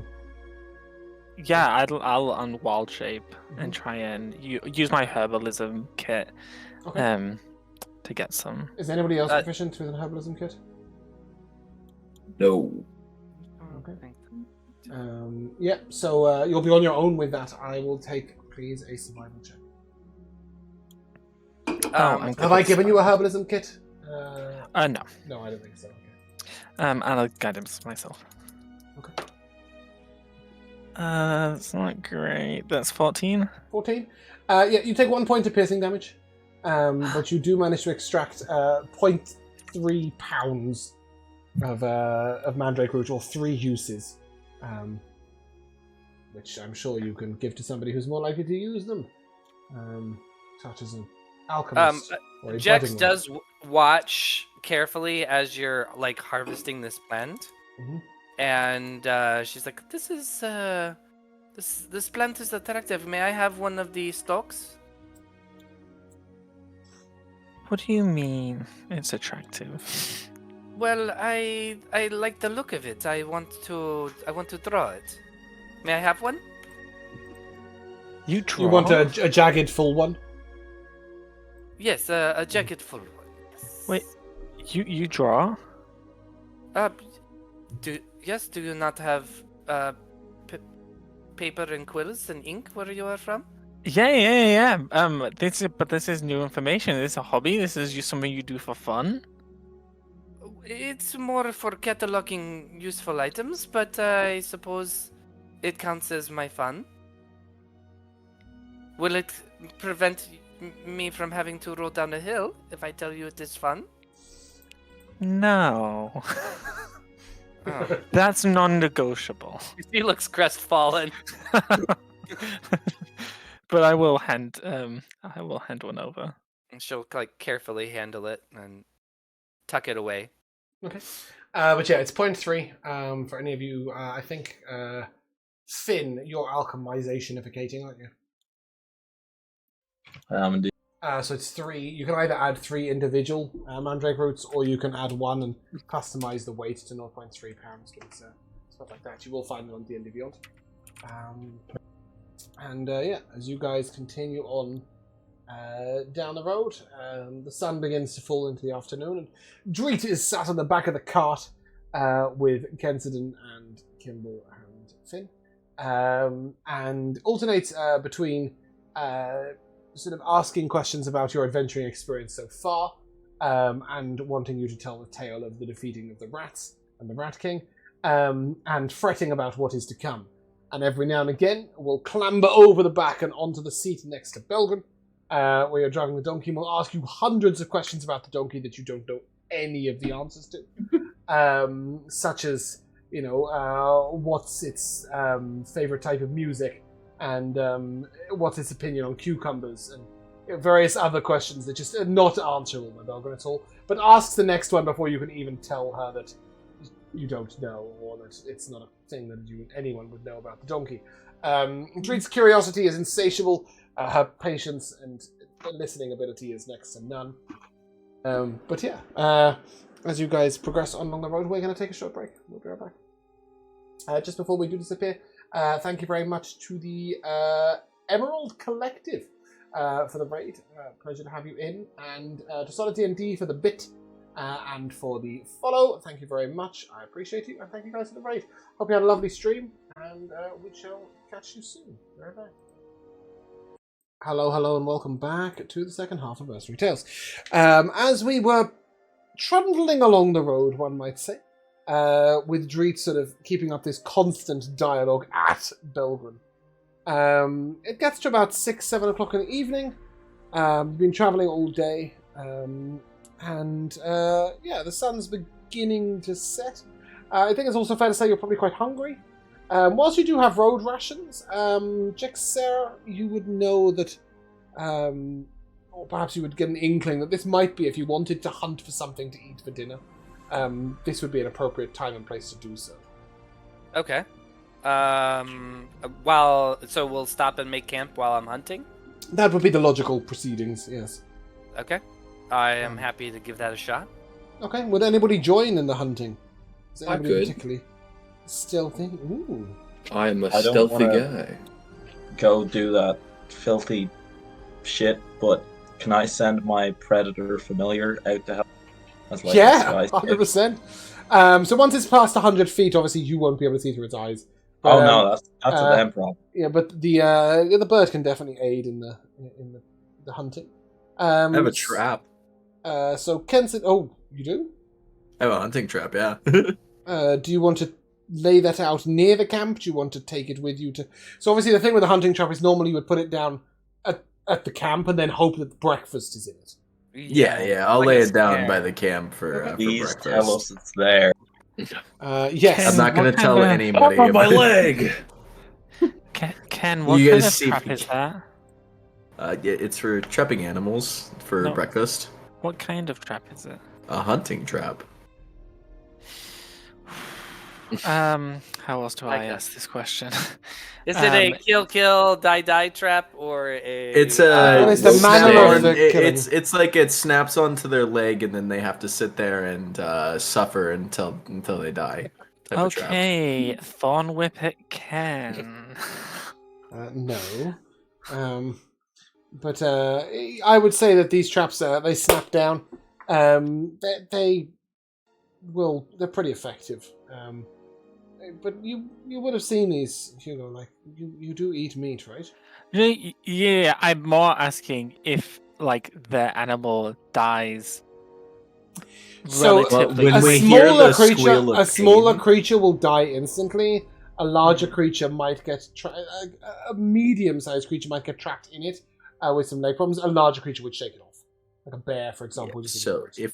if we hear screaming, then we can go put exactly. it down. You'd hear the animal and you'd be able to go to its You're a rescue. monster. But I'm gonna start pulling out my iron pot and getting a fire ready for whenever people bring food. Okay. And yeah, we will go to the campsite. All right. And Let's go get us Oh, some I food. like the fire. That's cool. I like those Uh, effects. yeah. So it's me and Kimball heading out to try to hunt something. Oh, a wild snake has appeared. Yes, you two can sort of over there, and I will focus on, for now, the four that are left. As you, Kenton, are getting your cook pot ready and setting up your fire, the other three of you, what are you doing? Finn and Belvin. I would like to speak to Hugo about something that I feel has been left unaddressed. Okay.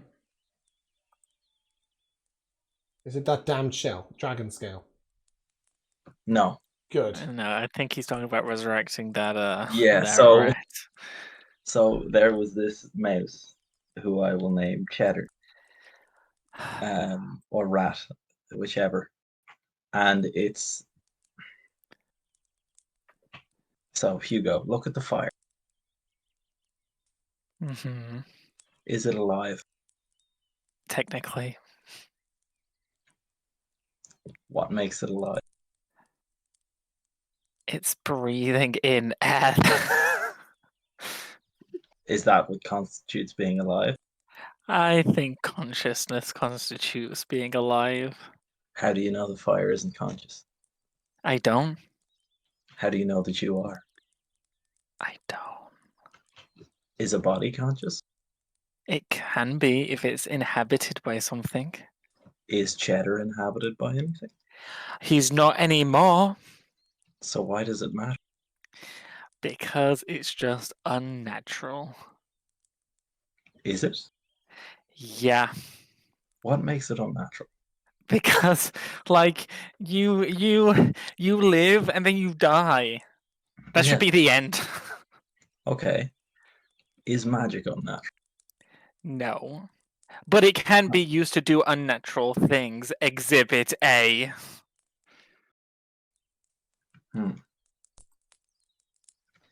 This fire wouldn't have occurred naturally. Is it sinful to have lit it? Sinful, Well- he says. Perhaps it was sinful to kill a tree to chop down the wood. Maybe I concede that, but I didn't kill Cheddar.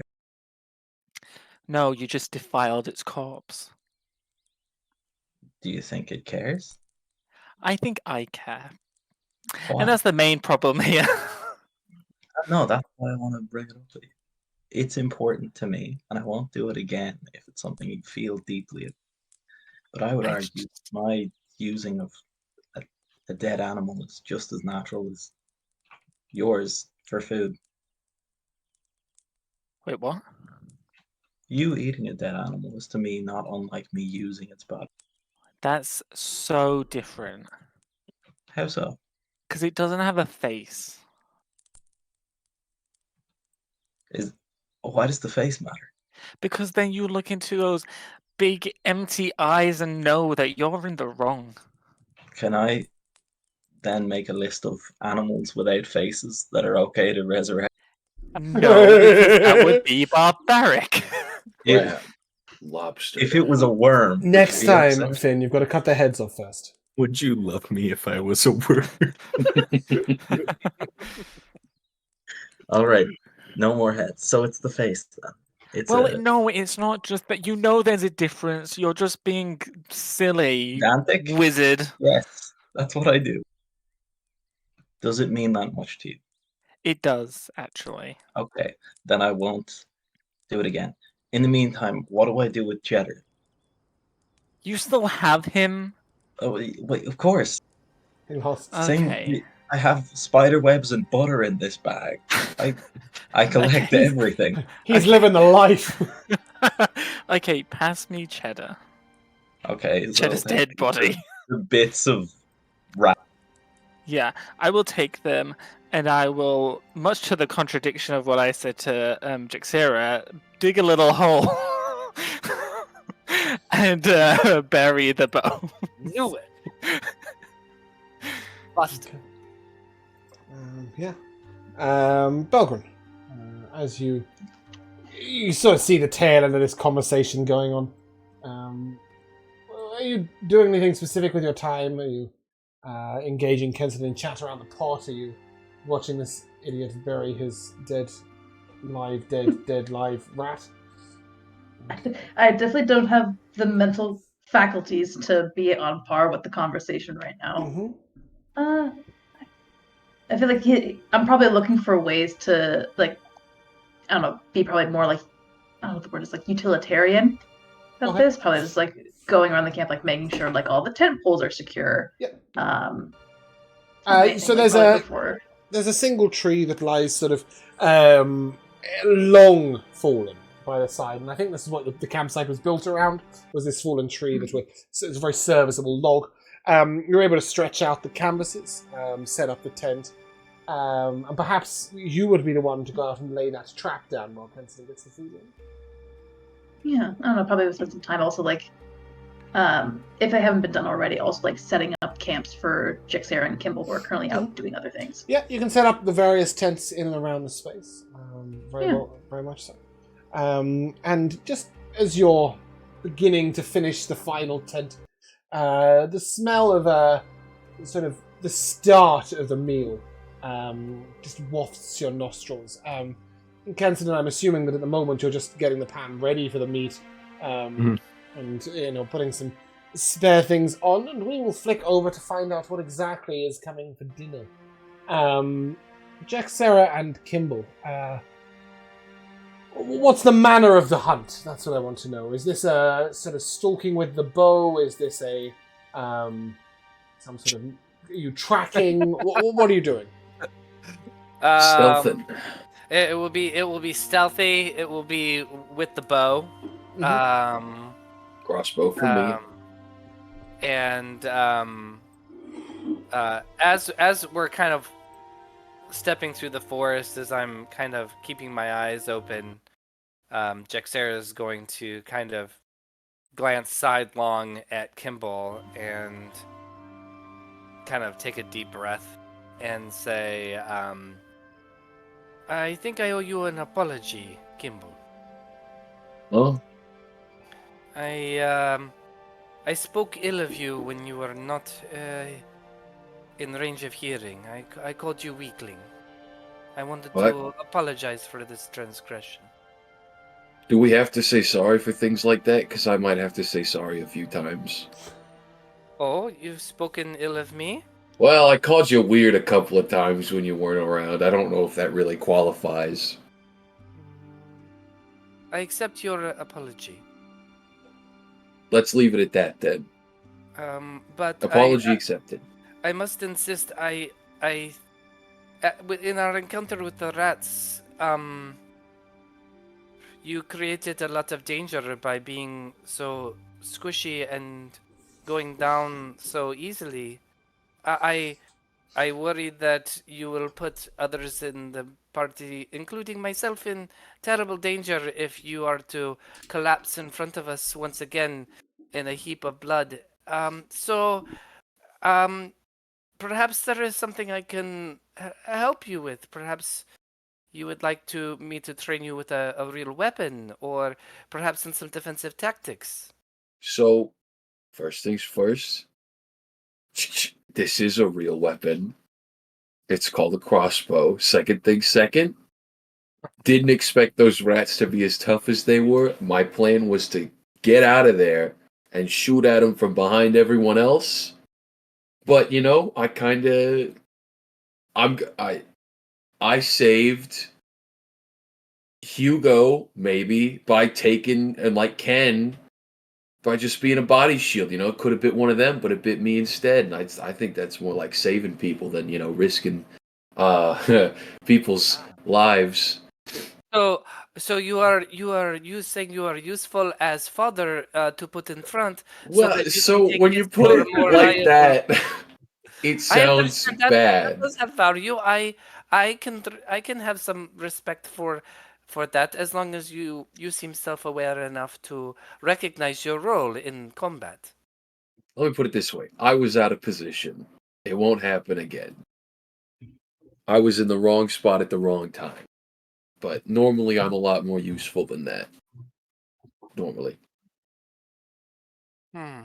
She looks utterly unconvinced, and she just kind of like gives you a dismissive look, and then turns her attention back on the hunting. As long as you don't slow me down out here, I suppose that was all I can ask. Well,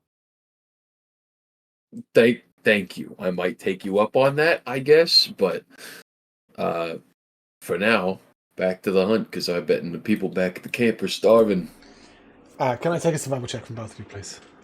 Mm-hmm. This is a survival check to find an animal. Could I, perchance, help Jack Sarah instead of making one myself? No, because the different ways in which you're searching are very different. You can get very different results depending on who is successful. Oh my god! Hey. Okay. The unexpected is the best. The unexpected survival check is the best survival check. For sure. So, Jack Sarah, a whole pack of rabbits. This is not the land that is most natural to you. Tracks are left in the dirt, but they're not as easy to read, or they're different to read than in the desert, for example. And creatures are very different here. This is also a fairly well-trodden land, and it can be difficult to make out much of anything. But Kimmel, as you're sort of wandering around, perhaps a little bored with all of this ground sniffing that's going on, your keen ears pick up the sound of rustling in the grasses to the east. And as you dash on over, stealthily of course, you haven't found a great meal, but two decently sized stoats are in the grass. For those of you who don't know what a stoat is, it is like a weasel. If that is But helpful. meaner. Yes. Yeah, they're evil little bastard. Yes, I don't know. I never know which animals are available where. We're playing a critter campaign on the Sunday, and somebody said to me they wanted to play a groundhog, and I'd never heard of it. Groundhogs are cute. Yeah. Well, they tell when it's spring, so. You can see two stoats. Just sort of nuzzling about in the grass, poking their head up and back down again, poking their head up and back down again. Should have. They seem unaware of your presence. Sorry, Golkin. Poke Jack Sarah and just pull out the crossbow. You got a bow or anything? She makes some symbols with her hands silently, and then draws her bow as if just expecting you to tell what it was that she signaled. And then she is got it pulled, you can hear the stretching of the bowstring, and then she kind of glances over at you, waiting for you to do the thing. And then he fires. You give a 3, 2, 1 to fire. I'll take an advantage attack roll from both of you, please. Okay. Let's do this. I hope you And both hit. I put don't my know how you're going to divide one stoat Ooh. between 6 people. I didn't do that with advantage, so let me roll that again. Oh, it's the same. 8. Yeah, an 8 hits, thank goodness. Oh, thank God. That is what you needed to hit. But your bolt sort of takes the stoat in the backside, pins it to the ground. Jaxera with a 19, your arrow pierces the throat cleanly.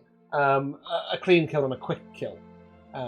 As you head on over, these 2 stoats, about 1.5 foot in length each, will provide enough meat with the vegetables and breads that Ken already has for the group to eat. It's not the heartiest meal you'll ever have.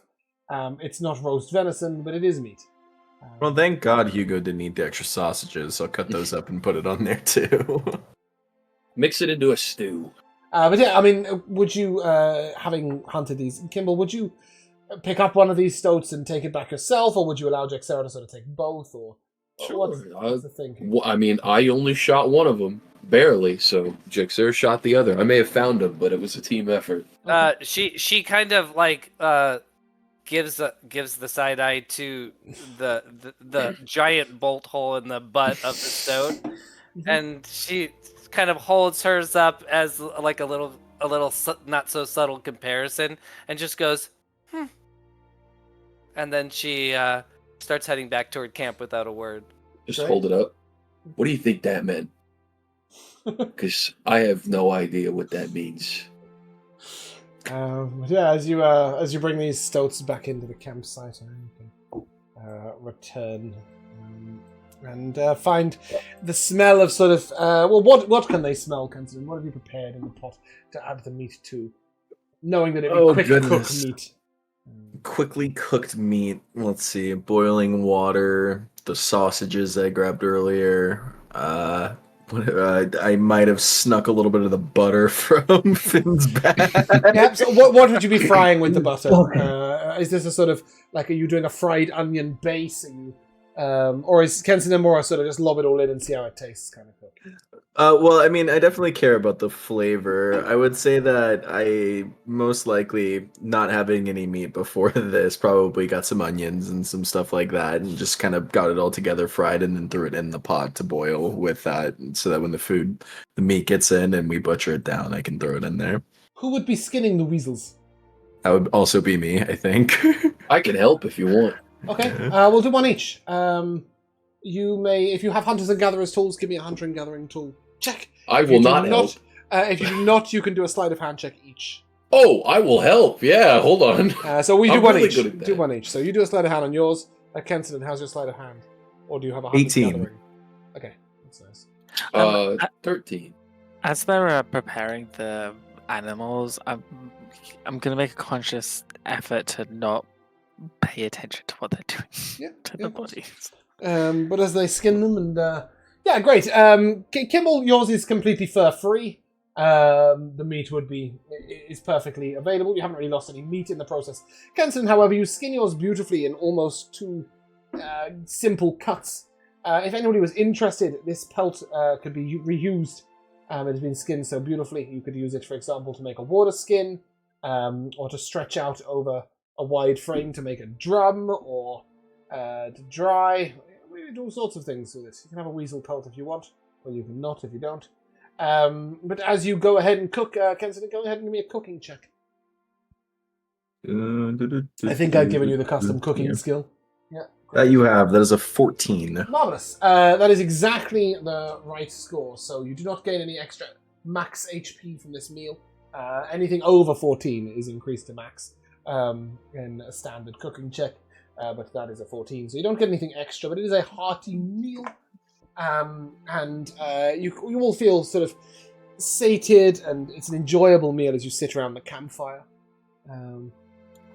And is anybody liable to wander about a little bit? To take a little nose around the campfire? Camping area? Jaxera will basically be positioning herself on that rock out to the west. She's going to climb up on that boulder and just kind of keep a lookout by herself up there. Okay, give me a perception check. Can I also take a perception check from Oliver, please? Oh, hell. 9 from me. Mm-hmm. You see perfectly well, just in the wrong direction. Well, I'm not that great at night, so. It's not night yet. We'll okay. get to the night camp in a second. What sense would this be using? Sight. Sight. Okay, cool. Yep, not smelling or hearing, I'm afraid. Oh, it has keen sight and hearing, not keen Oh, right. Yeah, okay, cool. This is an owl. Yeah, they do have sight buffs, don't they? Not. So that is 12 plus 3, 15. Nice. So, Alan will report to you that there's two strange cairns. Cairn is a small pile of rocks, sort of in a pyramid shape, next to each other on the roadside. Aren't there way graves, down. right? They can be. They can also be markers for. So sometimes people mark out danger with cairns. Sometimes they're used to mark where there was a road sign and it's not there anymore, or just to give a signal to someone else. But Oliver will inform you, Finn. It's about 6:30 in the evening, 7 o'clock. The sun's just beginning to set, and informs you about these two cairns. I have no impulse control. I'll bite. Okay, you're just gonna head on over and have a look. Yep. Okay. Poke him with the stick. So yeah, when you go over, you see these two cairns, and what Oliver didn't report because Oliver doesn't read, is that there is a sort of stone tablet between them, where somebody has etched onto it with what looks like some sort of black, either an ichor or perhaps the blood of an animal has been used to write on it. But stained into it is the message, "In loving memory of Gorveth and Henrietta, together in life and in death."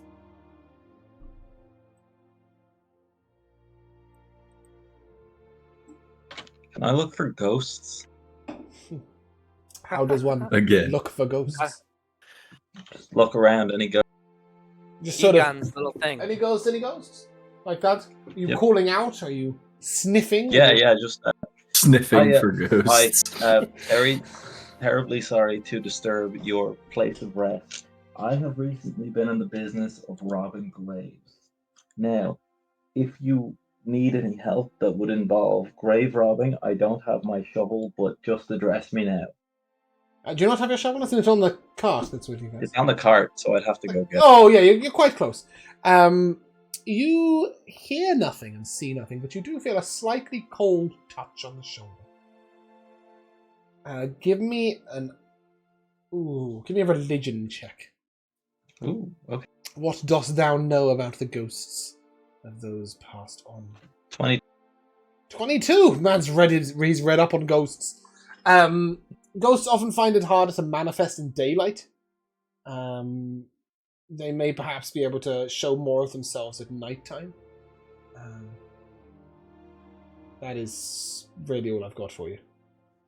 All right, fair point. Dead people, I will come back later with company. And a shovel? Well, look, would it be good okay, company? Do you need me to dig you up? Nothing like one spooky touch for yes, 2 spooky touches for no. Frantically 6 or 7, like angstily, like no is what you're getting from it. All right, Grant. It's been a pleasure talking to you. Bye. Good company, the grave robbers. Hey, look, you don't know what they might have then. There could be various colored sands. You come back to the camp. Do you report all you have seen? Oh yeah, just like, all right, lads. So I found some graves, I think, and there's ghosts hanging about, I think. I mean, are They're they pretty chill though. Okay, They're yeah. chill. Literally chill. I don't see a problem with that. That's funny, James. I'm gonna root around my bag and take out the chunk of fossilized unicorn poop. As you do. As you do. And I'm gonna turn to Belgren. Do you think we'll ever meet one? Well, I mean, something in the general vicinity must have left that thing. But it's fossilized. Oh, Wait, that's such a good point. I totally forgot about that. Sorry, my mind was conflating fossilized and crystallized. Yes. For a minute. Okay. Well, something at some time left that thing. Do you think they still exist? You can see that like there's such a magical, like innocent, like childlike curiosity in Hugo's eyes. He's looking at you very expectingly. Okay. Yes, I'd say if they don't exist, there's probably high chances there's something akin to it. Like a demon unicorn? Ooh, well that's a very dark turn. Maybe just like a smaller horse, different horns, maybe. I don't Like know. horns on their back, maybe? You know what? Maybe. Huh. Yeah. You do me a favor. You keep an eye out and you report any suspected unicorns to me. Okay. But you have to help me find a hill. Okay. And pray tell, how does that help you find a unicorn? It doesn't, but it does help me get closer to Jaxera. She's never Oh. rolled down a hill before, can you believe? Well, not even like a sand dune? I guess That's the what I closest thing to that's what I asked. No. Still She nothing? digs she buries herself under them. Oh, well, I mean, But you can't cook an egg on them. oh, okay. Well, well, I mean, to be fair, I mean, we can't really bury ourselves underneath our hills, so that's kind of interesting. No, that's true. At least Although not without people tremendous. old effort people and do danger. say though that, better to be over the hill than under, so someone must be under one of these hills. Hmm. Yeah, Finn's gonna dig him up. Hey Finn, have you found a hill nearby? Is that where these ghosts are? No. Okay, let me know if you find a hill, and I'll like shoot a look to Jaxera, like as if like she was not meant to hear that. She's not even paying attention. She's way off on the boulder. Oh yeah, looking of out. course. You have to like scream. Looking in the wrong direction. Yeah. Hey! I'm actually trying to get her attention. I'm like, you've seen a hill, right? Do not start with the hills. Do not start with the hills. Post dinner, can I have a watch order, please? Who would be the first two on watch? Who will be the second two on watch? And who will be the last two on watch? Each of you will watch for 2 hours. I'll be 6 last hours, as I well. I'll be Okay. first. So Yeah, I was gonna say Middle. hearing the ghosts. I probably looked at first. I don't like ghosts, so I'll stay up with my dwarf friend. okay, so I think that's a Kimball and Belgren on first watch, Finn and Kensington on second watch, and Hugo and Jaxera on third watch. Is that correct? Yep. Yes. Yep. quick question about when Kensington and I are on first watch. Would I be able to use Define Sense while I'm doing that, or is that like a? No, Use it whenever you want. I think you get like 4 uses of it. Yeah, I was just making sure that like if it's. I shouldn't make really it be last sort looking of 10 at minutes spells in my head. I think it's lasting sort of 10 minutes. It's not a spell. You can sort of just focus on the way things are. And indeed, as soon as you even touch the edge of that divine sense, as soon as you consider it, you notice a ghostly presence undead literally floating around the campfire. Oh, like they're like back at camp. Like right at your camp, yeah. Just floating around. Oh. It seems to go around the campfire a bit and then sit on top of Finn's tent. And then go back to floating around the campfire. And then sit on top of Finn's tent. It's an ethereal presence. You don't see much of it. An ethereal presence, you say? Yes, blow your horn. Oh I no! lost a player. We're gonna piss the ghost off with a giant ethereal horn. Oh, there she is. Didn't hear a thing. Bear with me a second. You know, I didn't think this would ever come up. I bought this horn, but lo and behold, Immediate benefits. it's blowing. It really doesn't make any noise, does it? Sorry, wait a second. Sorry, I've lost you all. Was The that the ghosts ghost? reacting to my horn. That was like Stop blowing the horn! You're driving me mental. I Got don't like think a it's a good hand reach sound. through into our plane, just start like, whack it out of your hands. I have a proton pack in my backpack. I'm gonna pull that and strap that on. Who are you gonna call? Ghostbusters. Do-do-do-do-do-do. Good company. Hey, we have the music for that if needed. We do. Yeah. I happen to know from a good source. I have lost our good friend Jaxera in the process of moving to the night campfire. I don't know where she went, but please replace yourself. Okay. Wherever you hid. I That's think weird. you were I on can a see rock the campfire and nothing else. That's kind of weird. I'll place myself here. Yeah, I think it's likely that I'd accidentally put you off the map. Okay. And I'll that's move probably what closer to happened. camp here since it's That's not okay, my it's okay, watch. you're here now. I'm sleeping in my tent. Yeah. You sense this ghostly presence on top of the oh no, that's not what I was looking for, sorry. On top of the tent. Belgrin, and you know its sort of presence, and it's hovering near where Finn takes his rest. Okay.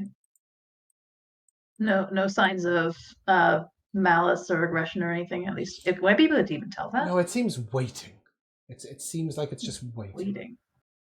Oh, okay. Yeah, no. It If seems- I can, because I think what Finn was middle watch, right? Yes. Yeah, this was something I'll probably look to relay when we're doing the shift switch. Okay.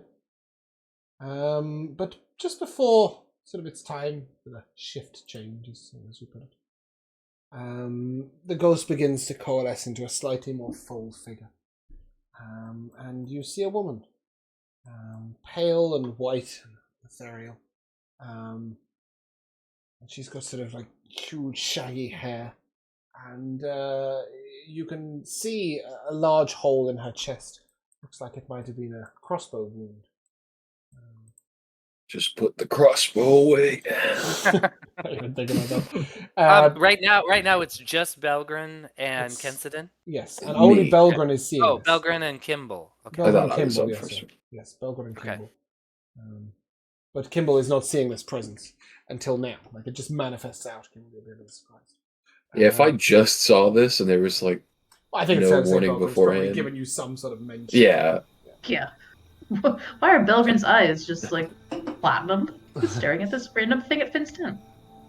But this, that's a ghost. as this figure Yeah. coalesces, that sort of calls out in this faint whisper. Gorvath! Gorvath! Gorvath! It begins to float around the campsite, calling out the name Gorvath. Belgrin. Mm-hmm. Does that name mean anything to you? What do we I don't know anything about ghosts. What do we do? This is all new information to me as well. It's a little scary. I'm not gonna. Do we talk to it? I don't really want to talk to it. Gorvath! Well, I mean, right now it's not really looking for any sort of fight or anything. It's not outwardly aggressive. It does seem to taking a liking to Finn's tent. I think I saw Finn head over to the graves earlier. Finn did tell didn't you see about the what he cans. did. Finn told all of you Yeah. about the cans. So. I don't know what he did or why it's come this way. Maybe he pissed one off or got its attention. I would favor the latter, honestly. This is probably something to have a quick little chat with him once he wakes back up. Yeah. Yeah. It's nearly the time. Do you want to wake Finn and Kenton? Give him a little shake. Finn and Kenton, you wake up. You see this ghostly figure floating around the camp. Gorvath! Oh fuck!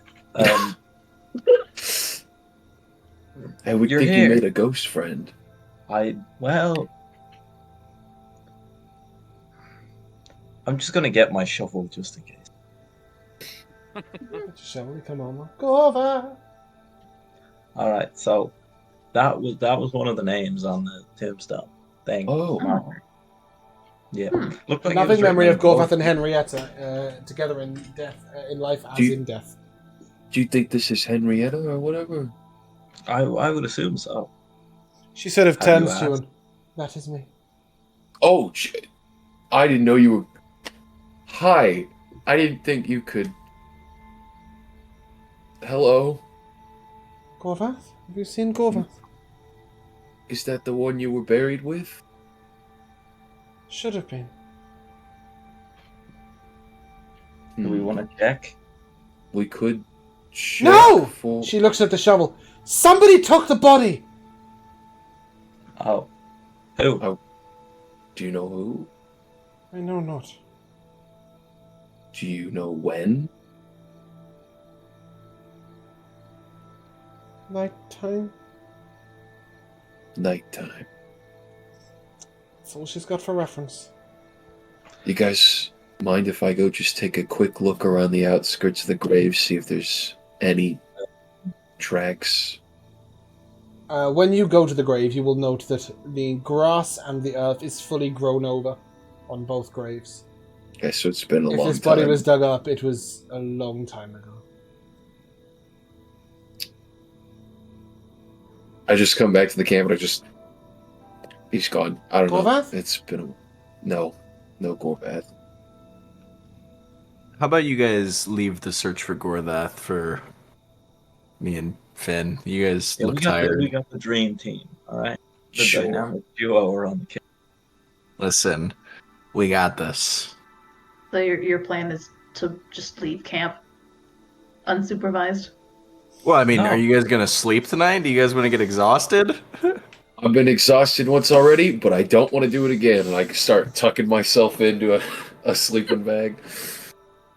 Look, Tell me you how guys the ghost need- stories go in the morning. You need some beauty rest, okay? Look, he's got his trusty shovel, and just in case, he'll go over there and threaten them some more. Would you reassure Guys, Belgrin that the camp will not be left unwatched? Guys, Yeah, when no, have I'll leave. we I'll- ever Just been kidding. irresponsible? When have we ever been irresponsible? Oh. When have you ever been irresponsible? That's what I'm saying. Well, just like to put it on the record that digging up graves doesn't usually go as well as it first did. Maybe let's not make that a pattern. I think it went well. We saved him. Ken, Maybe talk more to the spirit a do you little like bit. numbers? They confuse me. Do you like stats? Facts? We have a 100% ghost removal success rate when we That dig sounds up big. Gorvath? Literally works every time. Well, I like those odds. Me too. Don't worry Uh, about it. I will say, Belgrin, that you do know that Oliver can keep watch. Even Yes. if- Okay. Yeah, even if these two idiots Don't go worry off about it. go off hunting ghosts with a shovel. An owl will at least. And you have, of course, the message who will respond quite twitchily to any incoming danger. Okay. So, Yes. so just to clarify, did they wake everyone? No, they just woke No, Kensington no. and Hell no. Kensington and That's, Finn. that's what I thought. So Yeah. I'm there asleep too. The two of you, what are you doing? You're going off looking for Gorvath? I'm gonna like, as like my shadow from the fire kind of warps up into the unseen servant. I'm gonna have it like sit outside of the tent, so if the firelight hits it right, it looks like I'm sitting outside of the tent. Right. Okay. How is that helping you find Gorvath? That won't freak anyone out. That's just gonna make them think that I'm still there. Right. Okay. I feel so Wake up. safe. And then what? And then what are the two of you doing? You wanna go ghost hunting? Of course. Why is that even a question? Who are you gonna call? Kensington. Fuck. That's who you're Incident, gonna call. evidently, yes. I'm just Ken. You've got 2 hours. What is the method of ghost hunting? So, I do you haven't know thought where that they put your husband's body? Possibly, you know, No. it's, They took him. that's helpful. Who's they? A man. Oh, that's helpful. What did He he look was- like? He was old. Oh, We have a soul. a clue. Old man. Hmm. Before we Were they roamed the wearing forest robes? together. Now we do not. Hmm. No. He was dressed in leathers. Like a hunter. perhaps, but old. Did your husband have any enemies? Only the bandits that slew us. That's a clue. But they were not old, and our bodies had been long dead. Well, Kensidon, I think we can clear the bandits of any wrongdoing. That's fair. Apart from the killing, yeah.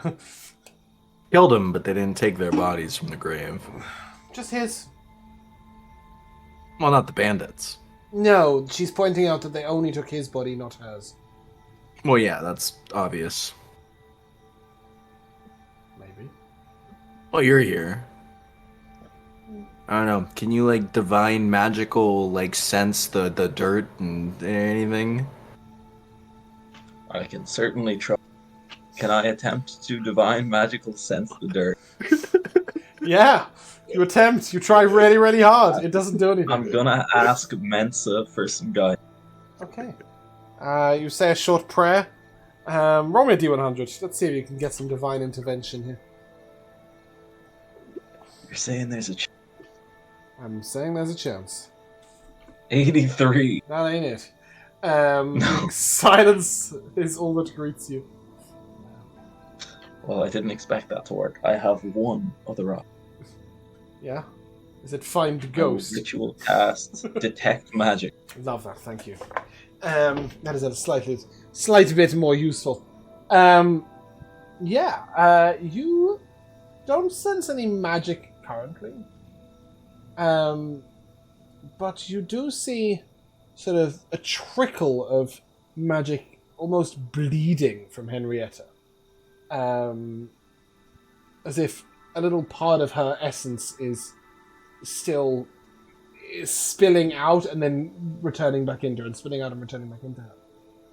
Looking at Gorvath's grave, none of this is even slightly present. He's been gone a long time.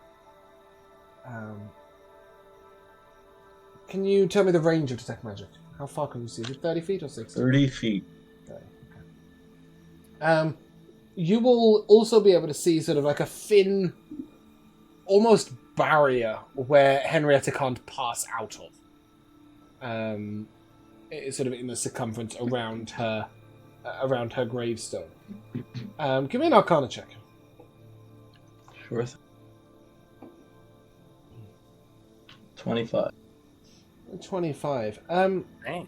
Whilst sort of ruminating on this and you're detecting magic and looking for magic sort of goes around in your mind, and eventually you just think, you have read of some old necromantic rituals that involve bodies, especially bodies of relatives or ancestors. Just remember vaguely that they can use bodies or body parts, sort of like old bones, grave dust, the like ashes of those long past. Bone of the father and that sort of thing. So how's the thinking going? I don't know anything about magic or ghosts, so this is kind of all on you. But I'll swing my sword real hard at those ethereal things. You don't remember much of the details of the necromantic rituals. The book was only sort of referring to them as dark necromantic rituals that use those things. But you would know that asking at a temple might give you some answers. Certainly, no matter how hard you guys wander about, you're not going to find any answers here. You'll glean that over your 2 hours. Am I certain of that? 100% certain. God damn. You search pretty Okay. well, and you know that Henrietta's limited range, and the fact that it obviously happened a long time ago, combined with the fact that there's no residue of anything that's happened. All you know is that maybe the bones were taken for some sort of magical reason. There's little other reason to dig up a grave so long after the fact. That's all you got. Henrietta, did you live near here? A hamlet. Whose name is on a different page, so bear with me a second. Ken, do you remember anything about Hamlet happening in the last day or so? No? No, me neither. Yeah. Funnily enough. Yeah. They look old though. They look like they've been here Yeah. for a while. See, I'm thinking there's got to be some family connection, suspects in these cases. Yeah, Usually, the husband, they but have he's kids. Could be. Bremlath is the name of the hamlet that she came from. It is Bremlath. a little way down the road, Bremlath. Any family? Yeah, kids, cousins, aunts, uncles, grandpa, We grandma. had 2 children, a boy and a girl. Oh, what are their names? You see her sort of sigh sadly. Loretta. She was my girl. My only girl.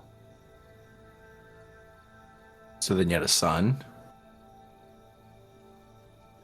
She looks sad. He was mine, but not Gorbath's. Oh, harlot.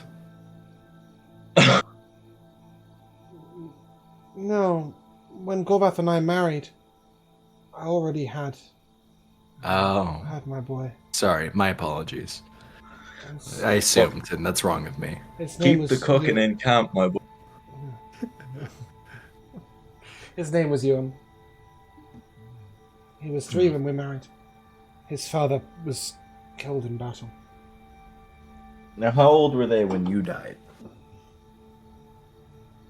14 and 11. 14 and 9, sorry. That's odd. So they can't have had kids at that point that you would have known about.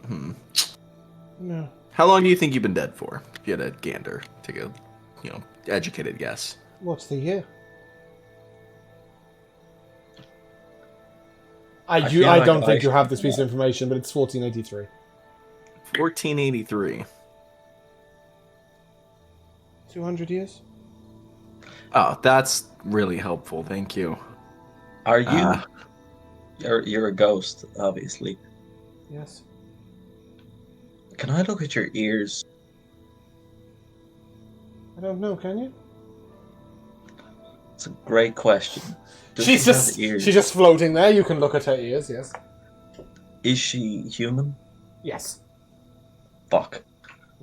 She's human. Did you need a ghostly elf ear for a specific spell? Well, if it was, if she wasn't elf and she had kids, they might still be alive. I see. That's a lot more logical. But yeah, you will, by the way, at this point hear Jaxera and Hugo stir, as it is now their time for watch, and Jaxera sort of wakes up, snap on the moment, ready, alert. You might need looks to out. wake Hugo up. Sure, and I'll sees the wake two of Hugo you. up. Sees the two of you conversing with this ghost. All right, Henrietta. I'm We gonna pass see you off the to our ghost as partners You well? do here. both see the ghost. Yes. Sorry, Kian. You said. I'm going to pass you off to our partners here. There, you got to be careful with them. Gorvath? They're loose cannons. Did you find Indeed, Gorbath? Jaxera has her spear out, leveled at the ghost. Alright. This one, she's never seen a hill. Doesn't know what a fish is. Gorbath? No. What You is look, this? you looking at her? Is your Gorbath? If- Jax? Gorbath is Finn- lost to me. Finn, did you do this? Okay. What have you done? Me and Ken have lined them up, right? What? You just gotta knock them down. Let's finish I'm them gonna, off. I'm gonna you go want wake me up to- Hugo. No, don't attack. Don't Just attack. knock them down. I don't understand what this means. And go to sleep. I'm gonna hang a little bit of as he's talking to Jax, I'm gonna go grab the last piece of sausage out of my bag, and I'm just gonna hang it underneath Hugo's nose to wake him up. As you get to Hugo's tent, you just hear him you see him twitching, and he's just like, "No, Kenny, don't take the last pie, no." But the smell of the sausage will sit him straight up, and he just immediately mouth over hand, including sausage. Jaxera and Hugo, you are confronted with Henrietta the ghost looking for Gorbath. Despite the roleplay given, I am sure that they at least explained that Henrietta is looking for her husband, and any other relevant information. She's been dead 200 years. The ghost is nowhere nearby. The bones could be used in a necromantic ritual. Henrietta seems sad about the loss of her husband. Take it from there, guys. What have you got for us? Henrietta, maybe it's That is time. Maybe your husband's moved on. Maybe you should join him. No. No. He hasn't left the plane. Not So yet. someone has taken him from the grave. They took his bones. Where did they go? I do not This know. is very strange talking to a ghost like a person. I do not know what is going I on. wasn't They person. are people, Jexera.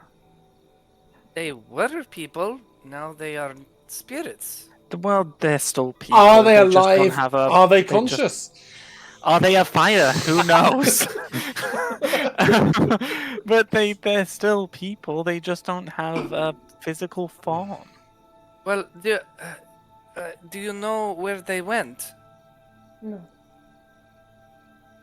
Well, perhaps, Hugo, perhaps we should go investigate and see if we can track them. Okay. Where is your grave? She will lead you to the cans. The two cans. Lovely. On the ground it I- says, "In loving memory, Gorvath and Henrietta, together in life as in death."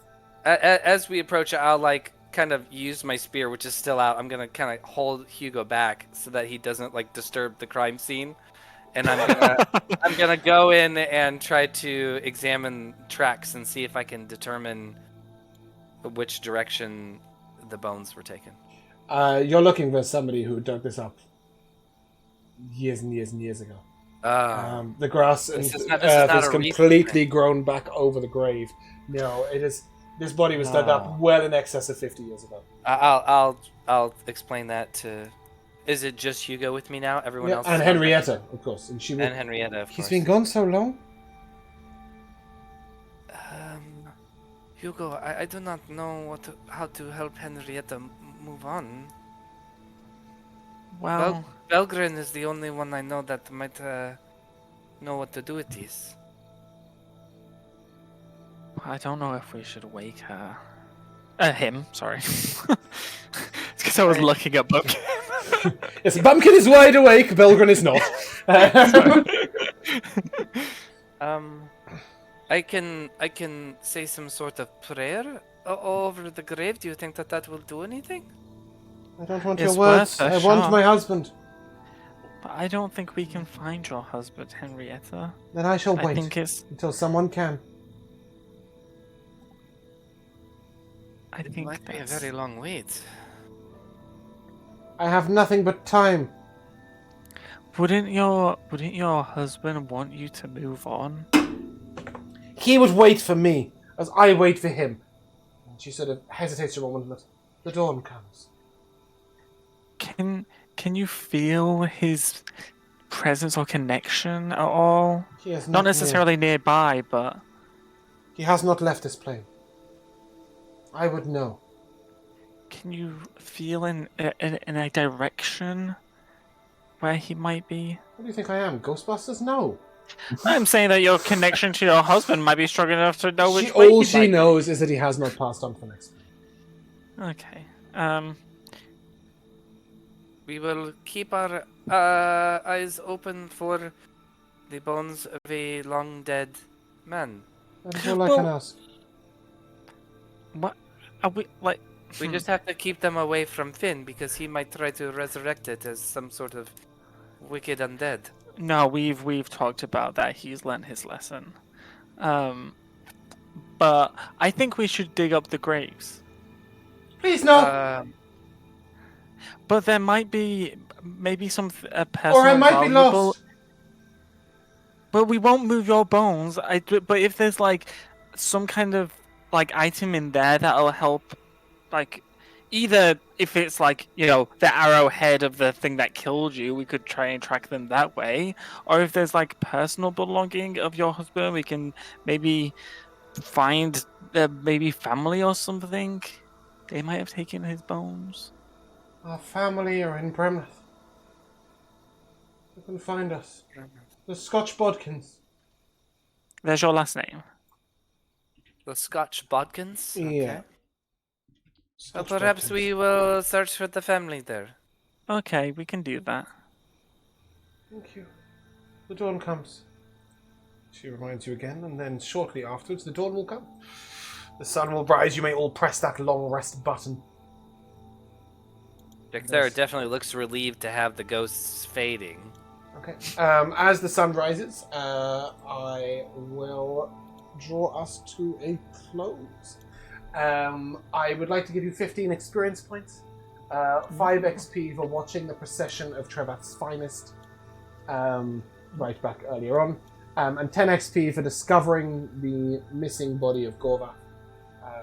Here, whether you find any more down the line is to be seen, but you would at least get that. Okay. Almost halfway to level 2. And at the end there, I'm Yeah. just going to pop a D4 to our dazzling pair of Kensten and Finn. And their excellent ghosting work. It was sensational in its very own personal way. And I will bring us to the timeless tradition of MVPs. And I shall start off by saying excellent recap, Nathan. And we will start beyond you and return to you. So we will start with Oscar, your MVP. Ooh, I think overall my favorite moment from today has to be, give me a second while I scroll down to Fortuna's fabulous Trifles, and I recall upon the fact that my brother had a delicately long conversation and apparently completely understood Axelrath. Yeah, Axelrath. That was a little bit of an acting challenge for me. I will give you that. Josh, your MVP. Yeah, I have 2. I really enjoyed the conversation with Hugo and Jexera and finding out more about her. That was really nice. And hopefully we will find a hill somewhere.